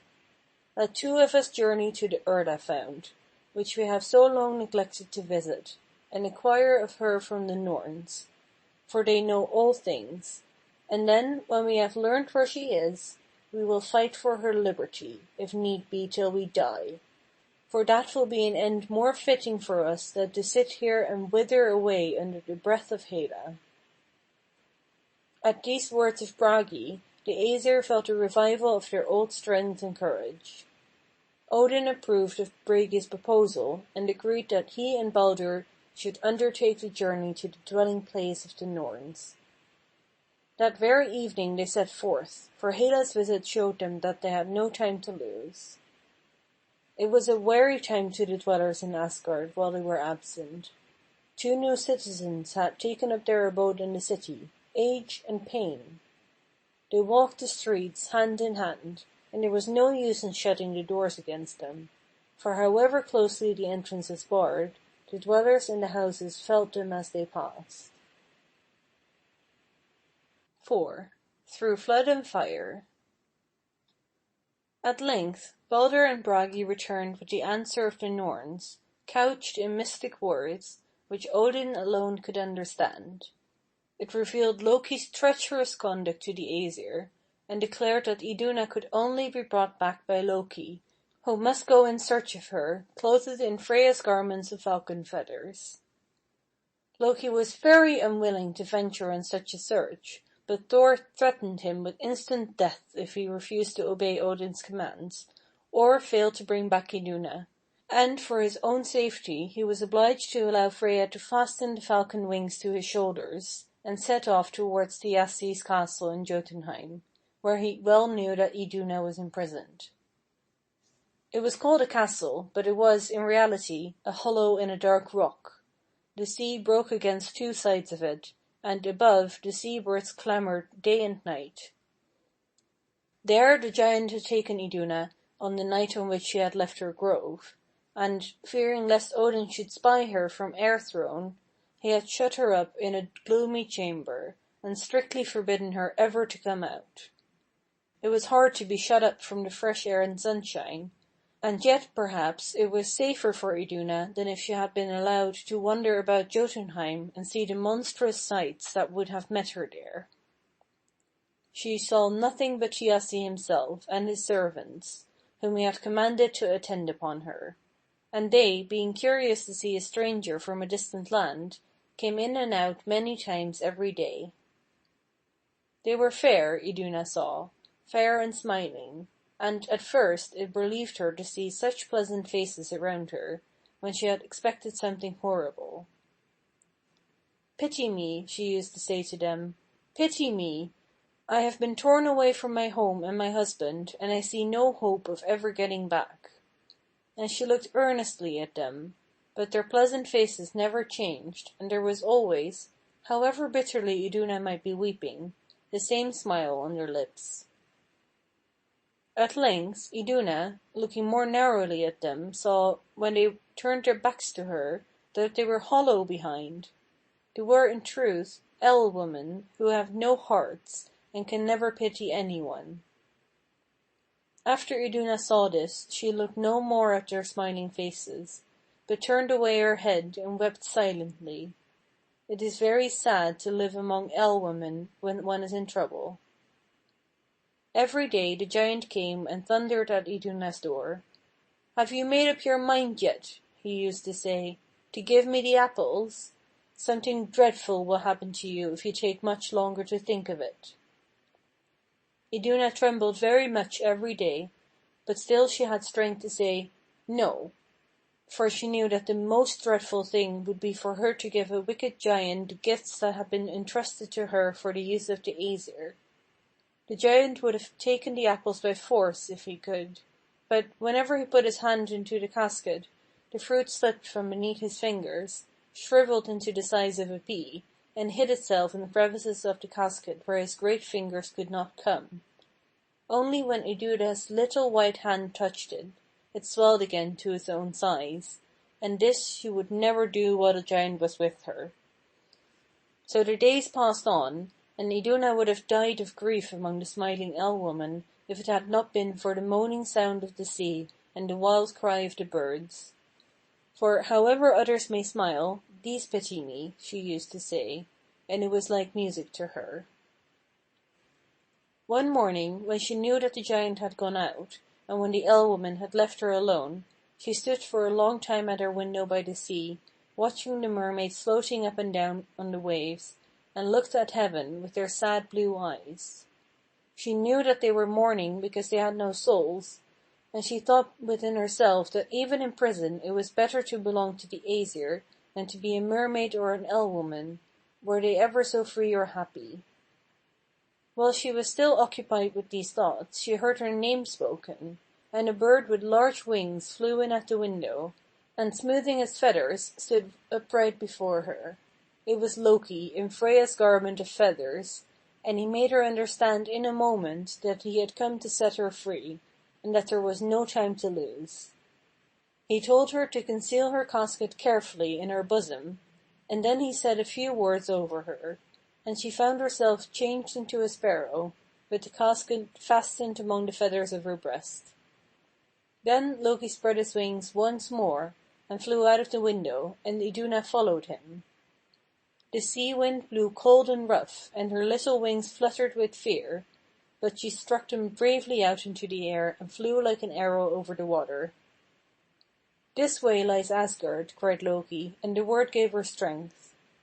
But they had not gone far when a sound was heard above the sea, and the wind and the call of the sea-birds. Thiassi had put on his eagle plumage and was flying after them. For 5 days and 5 nights the three flew over the water that divides Jotunheim from Asgard, and at the end of every day they were closer together, for the giant was gaining on the other two. All the 5 days the dwellers in Asgard stood on the walls of the city watching. On the 6th evening they saw a falcon and a sparrow, closely pursued by an eagle, flying towards Asgard. "There will not be time," said Bragi, who had been calculating the speed at which they flew. "The eagle will reach them before they can get into the city." But Odin desired the fire to be lighted upon the walls, and Thor and Tyr, with what strength remained to them, tore up the trees from the groves and gardens, and made a rampart of fire all round the city. The light of the fire showed Iduna her husband and her friends waiting for her. She made one last effort, and, rising high up in the air above the flames and smoke, she passed the walls, and dropped down safely at the foot of Odin's throne. The giant tried to follow, but, wearied with his long flight, he was unable to raise his enormous bulk sufficiently high in the air. The flames scorched his wings as he flew through them, and he fell among the flaming piles of wood, and was burned to death. How Iduna feasted the Aesir on her apples, how they grew young and beautiful again, and how spring, and green leaves, and music came back to the grove, I must leave you to imagine, for I have made my story long enough already, and if I say any more you will fancy that it is Bragi who has come among you, and that he has entered on his endless story. End of Chapter 1, Part 6.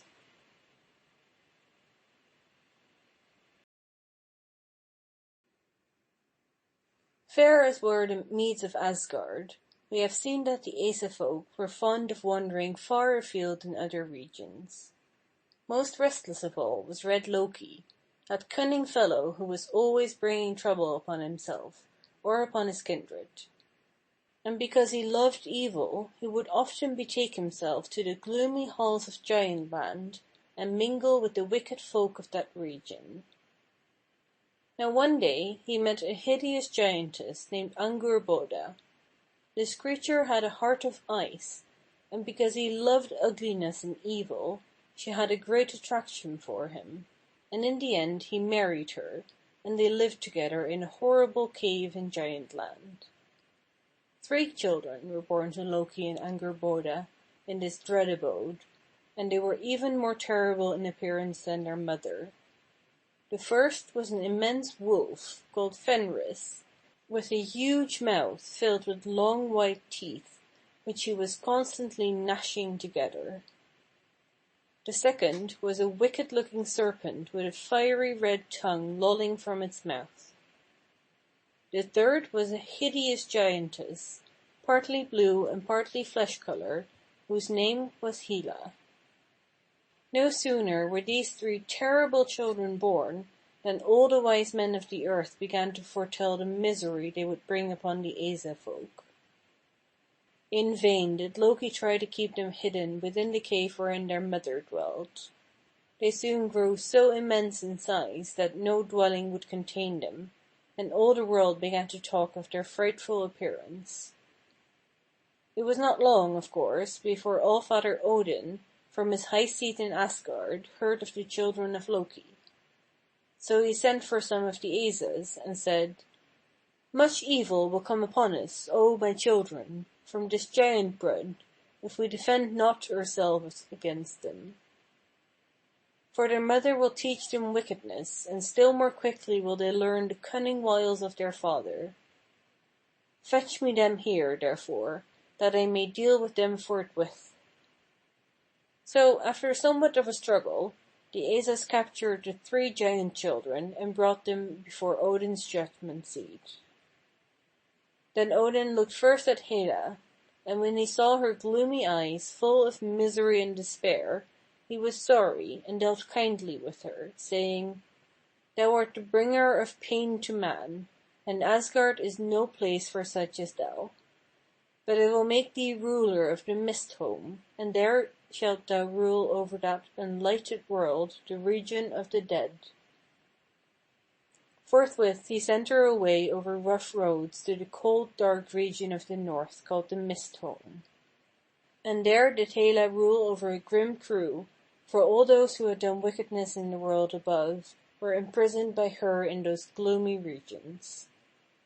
To her came also all those who had died, not on the battlefield, but of old age or disease. And though these were treated kindly enough, theirs was a joyless life in comparison with that of the dead warriors, who were feasting and fighting in the halls of Valhalla, under the kindly rule of All-Father Odin.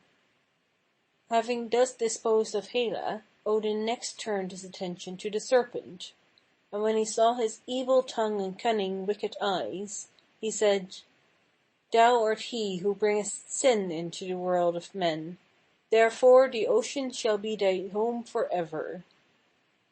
Then he threw that horrid serpent into the deep sea which surrounds all lands, and there the creature grew so fast that when he stretched himself one day, he encircled all the earth, and held his own tail fast in his mouth.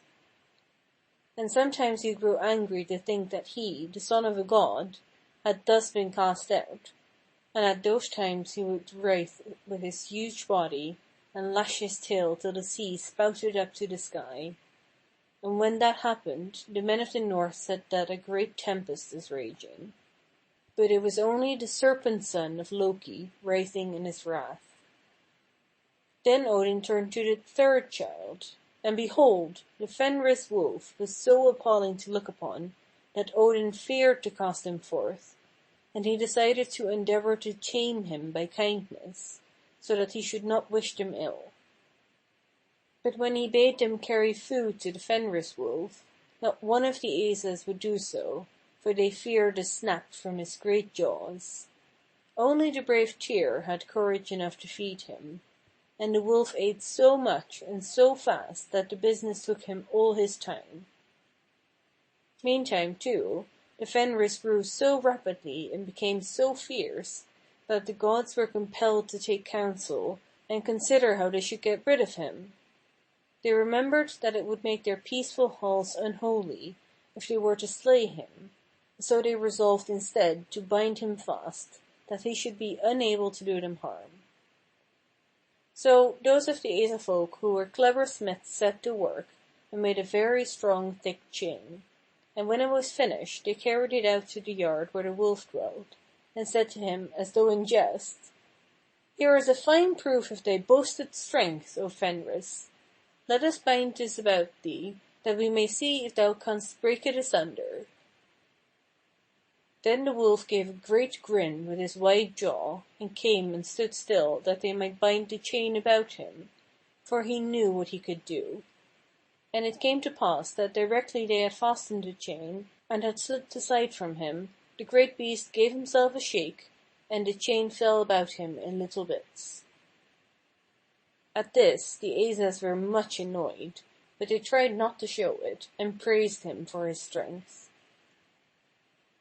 Then they set to work again upon a chain much stronger than the last, and brought it to the Fenris wolf, saying, "Great will be thy renown, O Fenris, if thou canst break this chain as thou didst the last."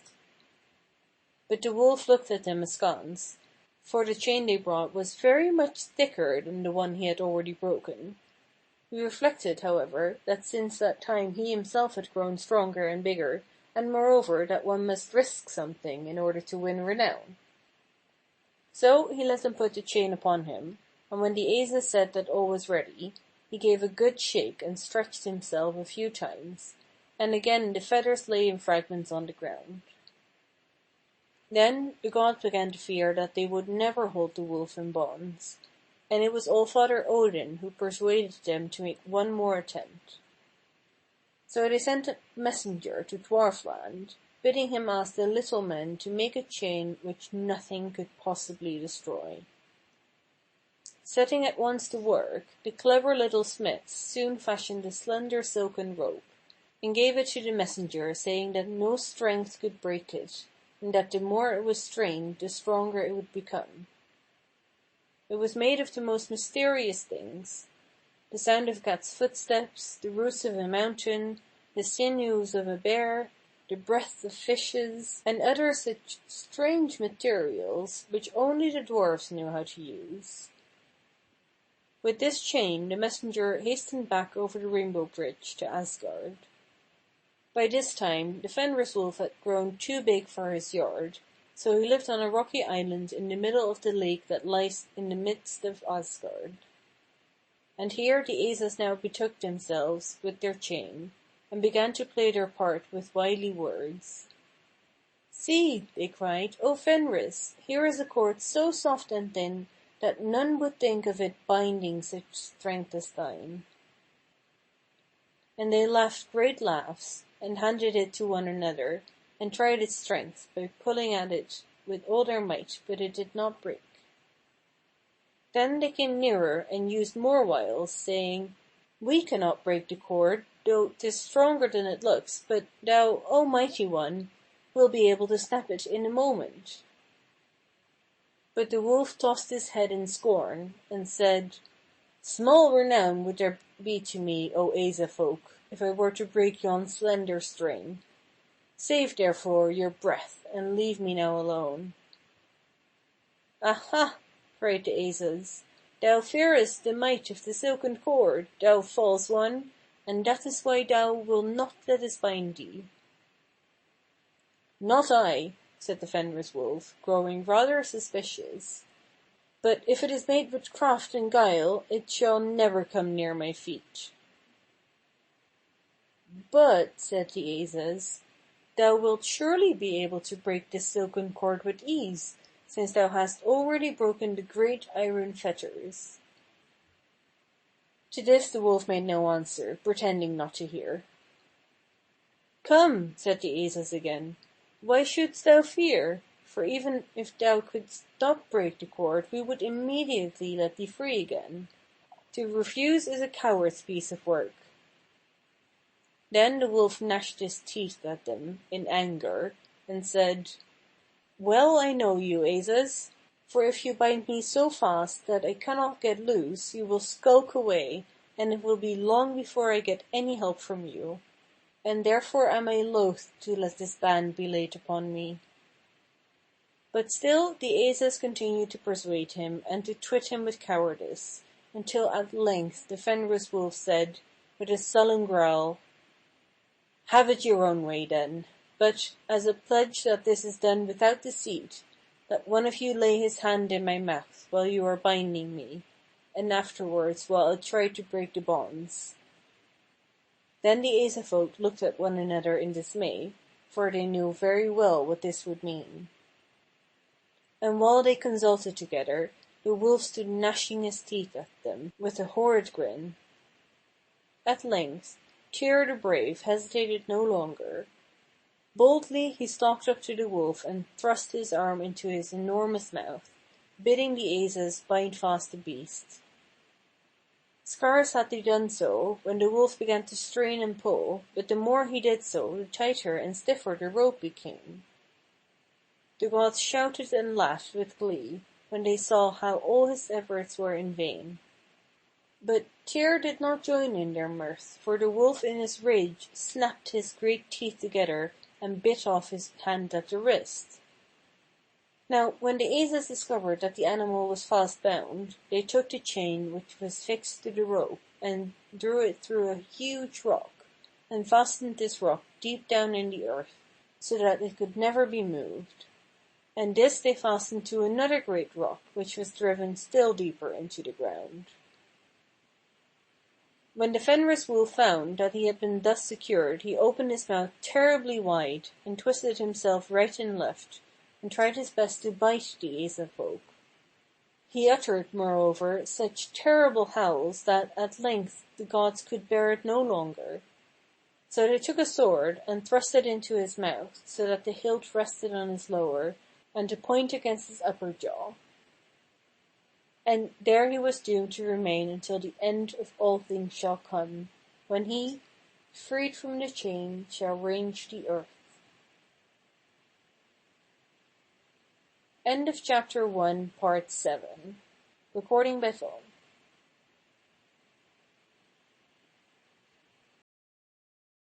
Wilmot Buxton.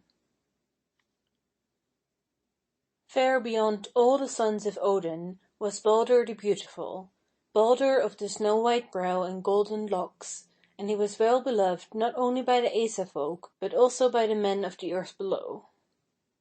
Of all the 12 round Odin's throne, Balder the Beautiful alone, the sun god, good and pure and bright, was loved by all, as all love light. Balder had a twin brother named Hoder, who was born blind. Gloomy and silent was he, but none the less he loved his bright sun brother best of all in heaven or earth. The home of Balder was a place with silver roof and pillars of gold, and nothing unclean or impure was allowed to come inside its doors. Very wise in all magic charms was this radiant young god, and for all others save himself he could read the future, but to keep his own life safe and see the sun was not granted to him. Now there came a time when Balder's bright face grew sad and downcast, and when his father Odin and his mother Frigga perceived this, they implored him to tell them the cause of his grief. Then Balder told them that he had been troubled by strange dreams, and since in those days men believed that dreams were sent as a warning of what was about to happen, he had gone heavily since these visions had come to him. First he had dreamt that a dark cloud had arisen, which came before the sun and shut out all brightness from the land. The next night he dreamt again that Asgard lay in darkness, and that her bright flowers and radiant trees were withered and lifeless, and that the Asa folk, dull and withered also, were sorrowing as though from some great calamity. The third night he dreamt yet again that Asgard was dark and lifeless, and that from out of the gloom one sad voice cried, "Woe, woe, woe! For Balder the Beautiful is dead, is dead!" Odin listened to the recital of this story with heavy heart, and at its conclusion he mounted his coal-black horse and rode over many a hard and toilsome road till he came to the dark abode of Hela. And there he saw to his surprise that a great banquet was being prepared in the gloomy hall. Dishes of gold were set upon the table, and all the couches were covered with the richest silken tapestry, as though some honored guests were expected. But the throne that stood at the head of the table was empty. Very thoughtfully Odin rode on through these dim halls till he came to one where dwelt an ancient prophetess, whose voice no man had heard for many a long year. Silent he stood before her, until she asked in a voice that sounded as though it came from far away, "Who art thou, and from whence dost thou come to trouble my long rest?" Now Odin was fearful that she would not answer him did he give his real name, so he told her that he was the son of Valtham, and asked anxiously for whom the grim goddess of death was preparing her banquet. Then, to his great grief, the hollow voice of the prophetess replied that Balder was the expected guest, and that he would shortly be sent thither, slain by the hand of Hoder, the blind god of darkness. "Who then," asked Odin, in sorrowful tones, "shall avenge the death of Balder?" And she answered that the son of the earth goddess, Vali by name, should neither comb his raven hair, nor wash his visage in the stream, nor see the sun's departing beam, till he on Hoder's corse shall smile, flaming on the funeral pile. And learning thus of the fate of his 2 favorite sons, All-Father Odin went sadly back to Asgard. Meantime Mother Frigga had not been idle. Filled with anxiety for her darling son, she decided to send her servants throughout the earth, bidding them exact a promise from all things, not only living creatures, but plants, stones, and metals, fire, water, trees, and diseases of all kinds, that they would do harm in no way to Balder the Beautiful. Theirs was an easy task, for all things loved the bright sun god, and readily agreed to give the pledge. Nothing was overlooked save only the mistletoe, growing upon the oak tree that shaded the entrance to Valhalla. It seemed so insignificant that no one thought it worth while to ask this plant to take the oath. The servants returned to Frigga with all the vows and compacts that had been made, and the mother of gods and men went back with heart at ease to her spinning wheel. The Asa folk too were reassured, and casting aside the burden of care that had fallen upon them, they resumed their favorite game upon the plains of Idavold, where they were wont to contend with one another in the throwing of golden discs. And when it became known among them that nothing would hurt Balder the Beautiful, they invented a new game. Placing the young sun god in their midst, they would throw stones at him, or thrust at him with their knives, or strike with their wooden staves, and the wood or the knife or the stone would glance off from Balder and leave him quite unhurt. This new game delighted both Balder and the Asa folk, and so loud was their laughter, that Loki, who was some distance away pursuing one of his schemes in the disguise of an old woman, shook with rage at the sound. For Loki was jealous of Balder, and, as is usual with people who make themselves disliked, nothing gave him such displeasure as to see a group of the Asas on such happy terms with each other. Presently, in his wanderings, Loki passed by the house of Fensalir, in the doorway of which sat Frigga, at her spinning wheel. She did not recognize Red Loki, but greeted him kindly and asked, "Old woman, dost thou know why the gods are so merry this evening?" And Loki answered, "They are casting stones and throwing sharp knives and great clubs at Balder the Beautiful, who stands smiling in their midst, daring them to hurt him." Then Frigga smiled tranquilly, and turned again to her wheel, saying, "Let them play on, for no harm will come to him whom all things in heaven and earth have sworn not to hurt. Art thou sure, good mother, that all things in heaven and earth have taken this vow?" "Aye, indeed," replied Frigga, "all save a harmless little plant, the mistletoe, which grows on the oak by Valhalla, and this is far too small and weak to be feared." And to this Loki replied in musing voice, nodding his head as he spoke, "Yea, thou art right, great mother of gods and men." But the wicked Asa had learned what he desired to know. The instrument by which he might bring harm to Balder the Beautiful was now awaiting him, and he determined to use it, to the dire sorrow of Asgard. Hastening to the western gate of Valhalla, he pulled a clump of the mistletoe from the oak, and fashioned therefrom a little wand, or stick, and with this in his hand he returned to the plain of Idavold. He was far too cunning, however, to attempt to carry out his wicked design himself. His malicious heart was too well known to the Asa folk. But he soon found an innocent tool. Leaning against a tree, and taking no part in the game, was Hoder the blind god, the twin brother of Balder, and to him he began. "Hark to the Asas, how they laugh! Do you take no share in the game, good Hoder?" "Not I," said Hoder gloomily, "for I am blind, and know not where to throw." "I could show you that," said Loki, assuming a pleasant tone. "'Tis no hard matter, Hoder, and methinks the Asas will call you proud and haughty if you take no share in the fun." "But I have nothing to throw," said poor blind Hoder. Then Loki said, "Here, at least, is a small shaft. 'Twill serve your purpose." And leading innocent Hoder into the ring he cunningly guided his aim. Hoder, well pleased to be able to share in a game with his beloved brother, boldly sped the shaft, expecting to hear the usual shouts of joyous laughter which greeted all such attempts. There fell instead dead silence on his ear, and immediately on this followed a wail of bitter agony. For Balder the Beautiful had fallen dead without a groan, his heart transfixed by the little dart of mistletoe. So on the floor lay Balder dead, and round lay thickly strewn swords, axes, darts, and spears, which all the gods in sport had idly thrown at Balder, whom no weapon pierced or clove. But in his breast stood fixed the fatal bow of mistletoe, which Loki the accuser gave to Hoder, and unwitting Hoder threw.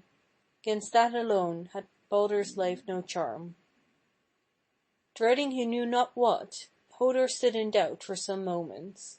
But soon the meaning of that bitter wail was borne in upon him, piercing the cloud of darkness in which he always moved. He opened wide his arms as though to clasp the beloved form, and then with, "I have slain thee, my brother," despair seized him, and he fell prostrate in utter grief. Meantime the Asa folk crowded round the silent form of Balder, weeping and wailing, but alas! Their moans and tears could not bring Balder back. At length All-Father Odin, whose grief was too deep for lamentations, bade them be silent and prepare to bear the body of the dead Asa to the seashore. The unhappy Hoder, unable to take part in these last offices, made his way sadly through Asgard, beyond the walls and along the seashore, until he came to the house Fensalir. Frigga was seated upon her seat of honor before the fire against the inner wall, and standing before her, with bent head and woeful sightless gaze, Hoder told her of the dread mishap that had befallen. "Tell me, O mother," he cried in ending, and his voice sounded like the wail of the wind on stormy nights. "Tell me, is there aught I can do to bring my brother back?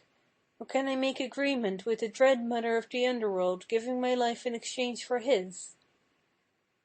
Woe crowded upon woe in the heart of Frigga as she listened to the story. The doom was wrought that she had tried so vainly to avert, and not even her mother's love had availed to safeguard the son so dearly cherished. "On Balder death had laid her hand, not thee, my son," she said. "Yet though we fail in the end, there is much that may be tried before all hope is lost."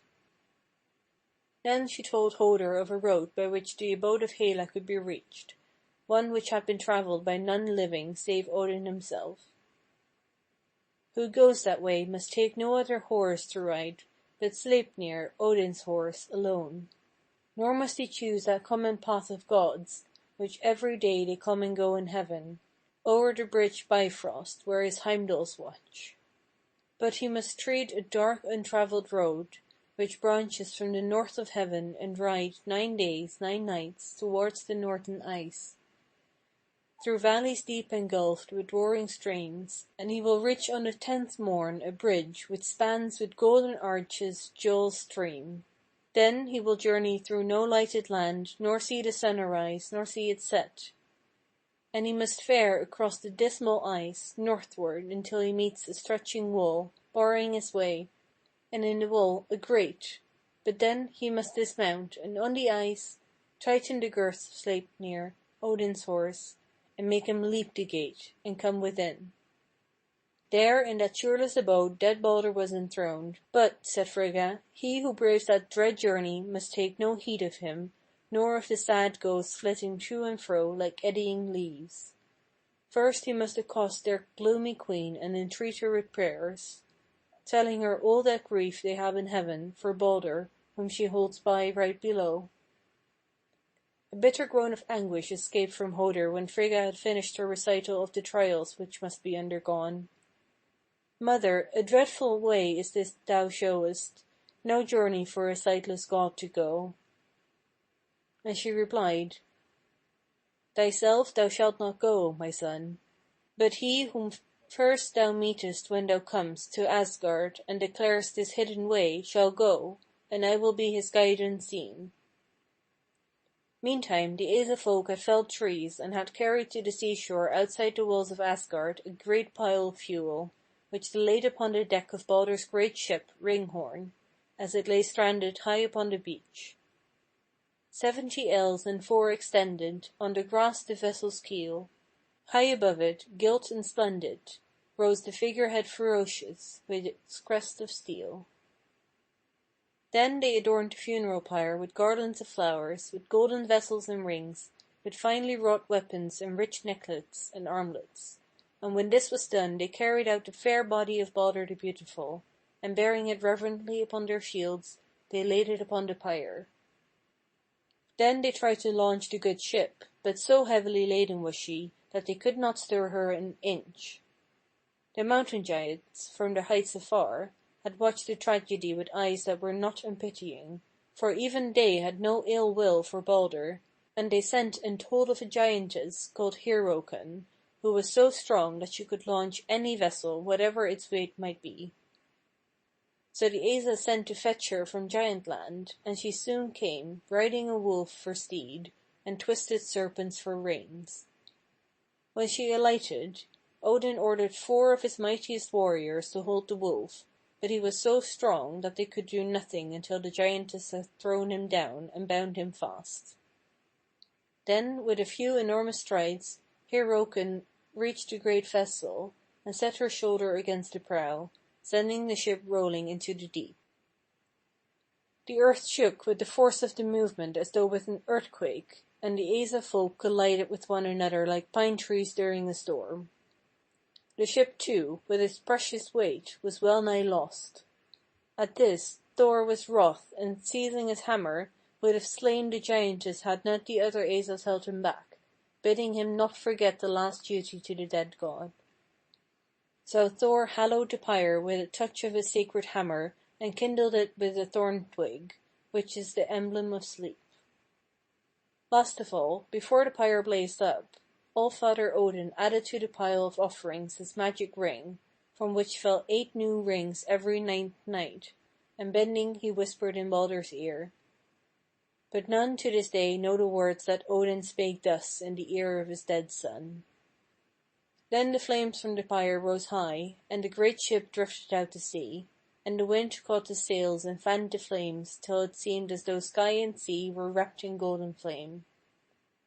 And while they gazed, the sun went lurid down into the smoke-wrapped sea, and night came on. But through the dark they watched the burning ship, still carried o'er the distant waters. But fainter, as the stars rose high, it flared, and as, in a decaying winter fire, the charred log, falling, making a shower of sparks. So, with a shower of sparks, the pile fell in, reddening the sea around, and all was dark. And thus did Balder the Beautiful pass from the peaceful steeds of Asgard, as passes the sun when he paints the evening clouds with the glory of a setting. Note: most of the poetical extracts throughout this chapter are taken from Matthew Arnold's Balder Dead. End of Chapter 1, Part 8. Recording by phone. Upon a time there was a king of Denmark, or Gotland, as it was then called, whose name was Hrothi. He was a great-grandson of the god Thor, and a very mighty king, and wherever the Danish language was spoken, there was Hrothi's name honored and respected. Among his treasures were 2 Quern stones. Nothing much to look at, simply 2 common millstones in appearance, and no one who did not know what they could do would think of taking any notice of them. Nevertheless, these quernstones were of more worth than anything that King Hrothi had, for they could produce anything that the grinder of the quern or handmill wished for. They would bring gold, silver, precious stones, anything and everything. And besides this, they could grind love, joy, peace. Therefore it is not too much to say that these stones were worth more than all the treasures of the king put together. At least, they would have been if he could have made use of them, but they were so heavy that few could be found to turn the quern, and just at the time of which I am speaking, there was no one at all in the land of Gotland able to work away at the quern handle. Now the more King Hrothi pondered over his wonderful quernstones, the greater became his desire to use them, and he sought throughout the land from north to south, from east to west, if perchance he might find someone strong enough to help him in his need. But all to no purpose, and he was utterly in despair when, by good luck, he happened to go on a visit to Fjolnir, king of Sweden, and to hear of 2 slave women of great size and strength. Surely, thought Frothy, these are just the women to grind at my quern grotty, for so it was called. And he asked King Fjolnir to be allowed to see them. So King Fjolnir ordered the slaves to be brought before Frothy, and when Frothy saw them, his spirits rose, for certainly Minia and Finia were strong-looking women. They were 8 feet in height, and broader across the shoulders than any of Frothy's warriors, and the muscles of their arms stood out like cords. And they lifted heavy weights, threw heavy javelins, and did so many feats of strength that Frothy felt quite sure that they would be able to turn the quern handle. "I will buy these slaves," said he, "and take them with me to Gotland." Minia and Finia stood with their arms folded and their proud heads bowed down, while Frothy counted out the gold to the seller. They were slaves, with money had they been bought, with money were they sold again. What cared Frothy who was their father, or how they had come into the land of Sweden? And he took them home with him and bade them grind at the quern. Now he should be able to test the power of the wonderful stones. "Grind, grind, Minia and Finia. Let me see whether you have strength for the work." So spake the King Frothy, and the huge woman lifted the heavy stones as though they had been pebbles. "What shall we grind?" asked the slaves. "Gold, gold, peace and wealth for Frothy." Gold, gold! The land was filled with riches. Treasure in the king's palace, treasure in the coffers of his subjects. Gold, gold! There were no poor in the land, no beggars in the streets, no children crying for bread.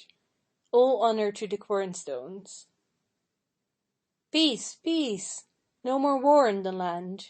Frothy is at peace with everyone. And more than that, there was peace in all countries where Frothy's name was known, even to the far south. And everyone talked of Frothy's peace.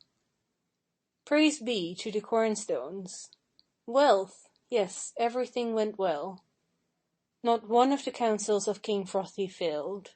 There was not a green field that did not yield a rich crop, not a tree but bent beneath its weight of fruit, not a stream that ran dry, not a vessel that sailed from the harbors of Gotland that came not back, after a fair voyage, in safety to its haven. There was good luck everywhere. Grind on, Minia and Finia. Good fortune is mine," said King Frothy. And the slaves ground on. "When shall we rest? When may we rest, King Frothy? It is weary work toiling day and night." "No longer than whilst the cuckoo is silent in the spring."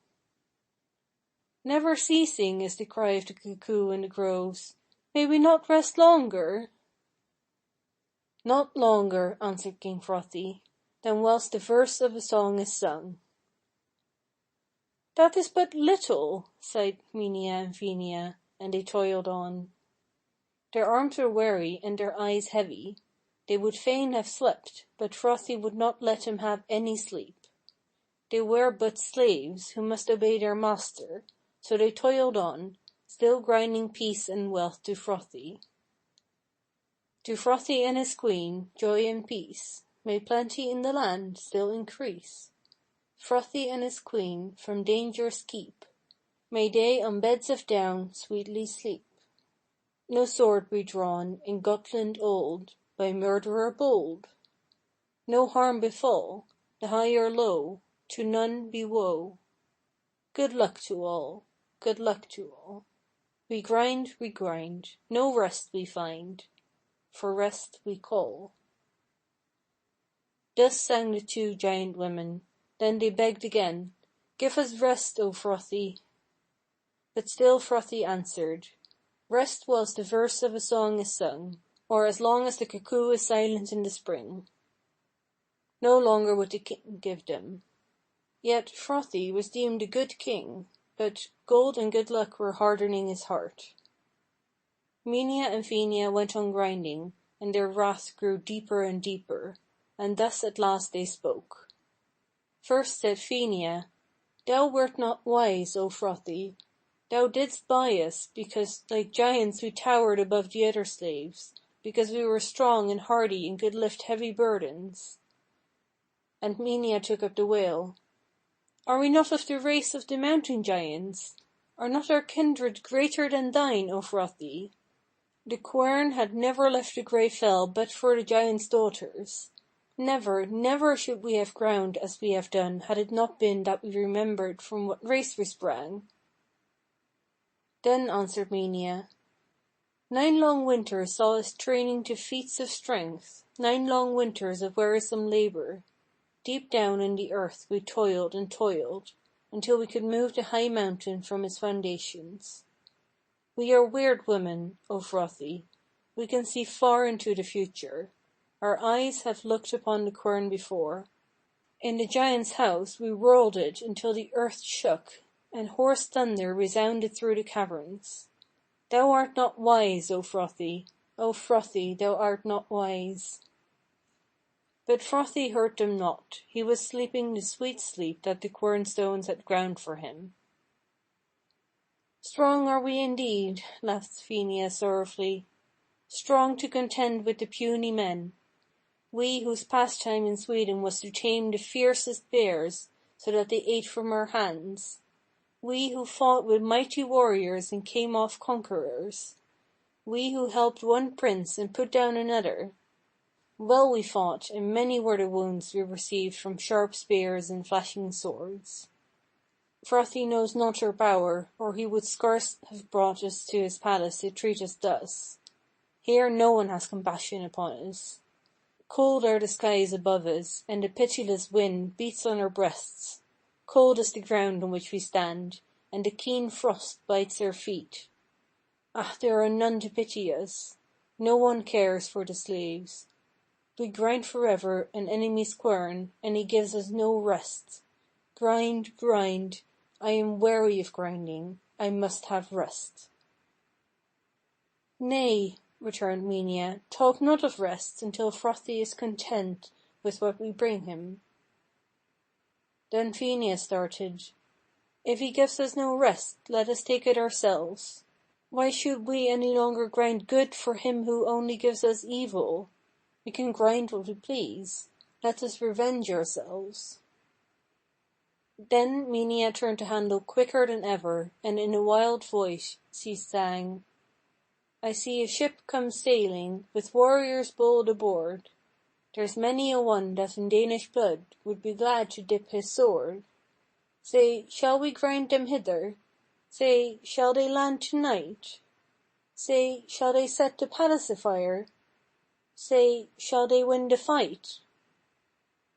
Then called Fenia in a voice of thunder through the midnight air, Frothi, Frothi, awake, awake!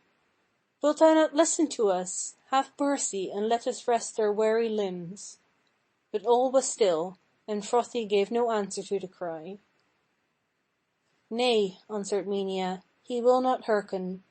Little he cares for the worn-out slaves. Revenge, revenge! And Frothi slept, not dreaming of the evil that was coming upon him.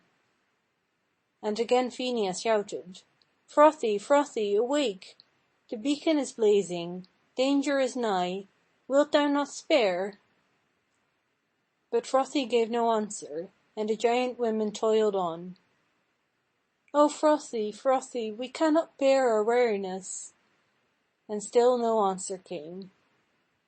Frothi, Frothi, danger is nigh thee. Well-manned ships are gliding over the sea. It is Mysingur who comes. His white sail flutters in the wind, his flag is unfurled. Frothi, Frothi, awake, awake! Thou shalt be king no longer.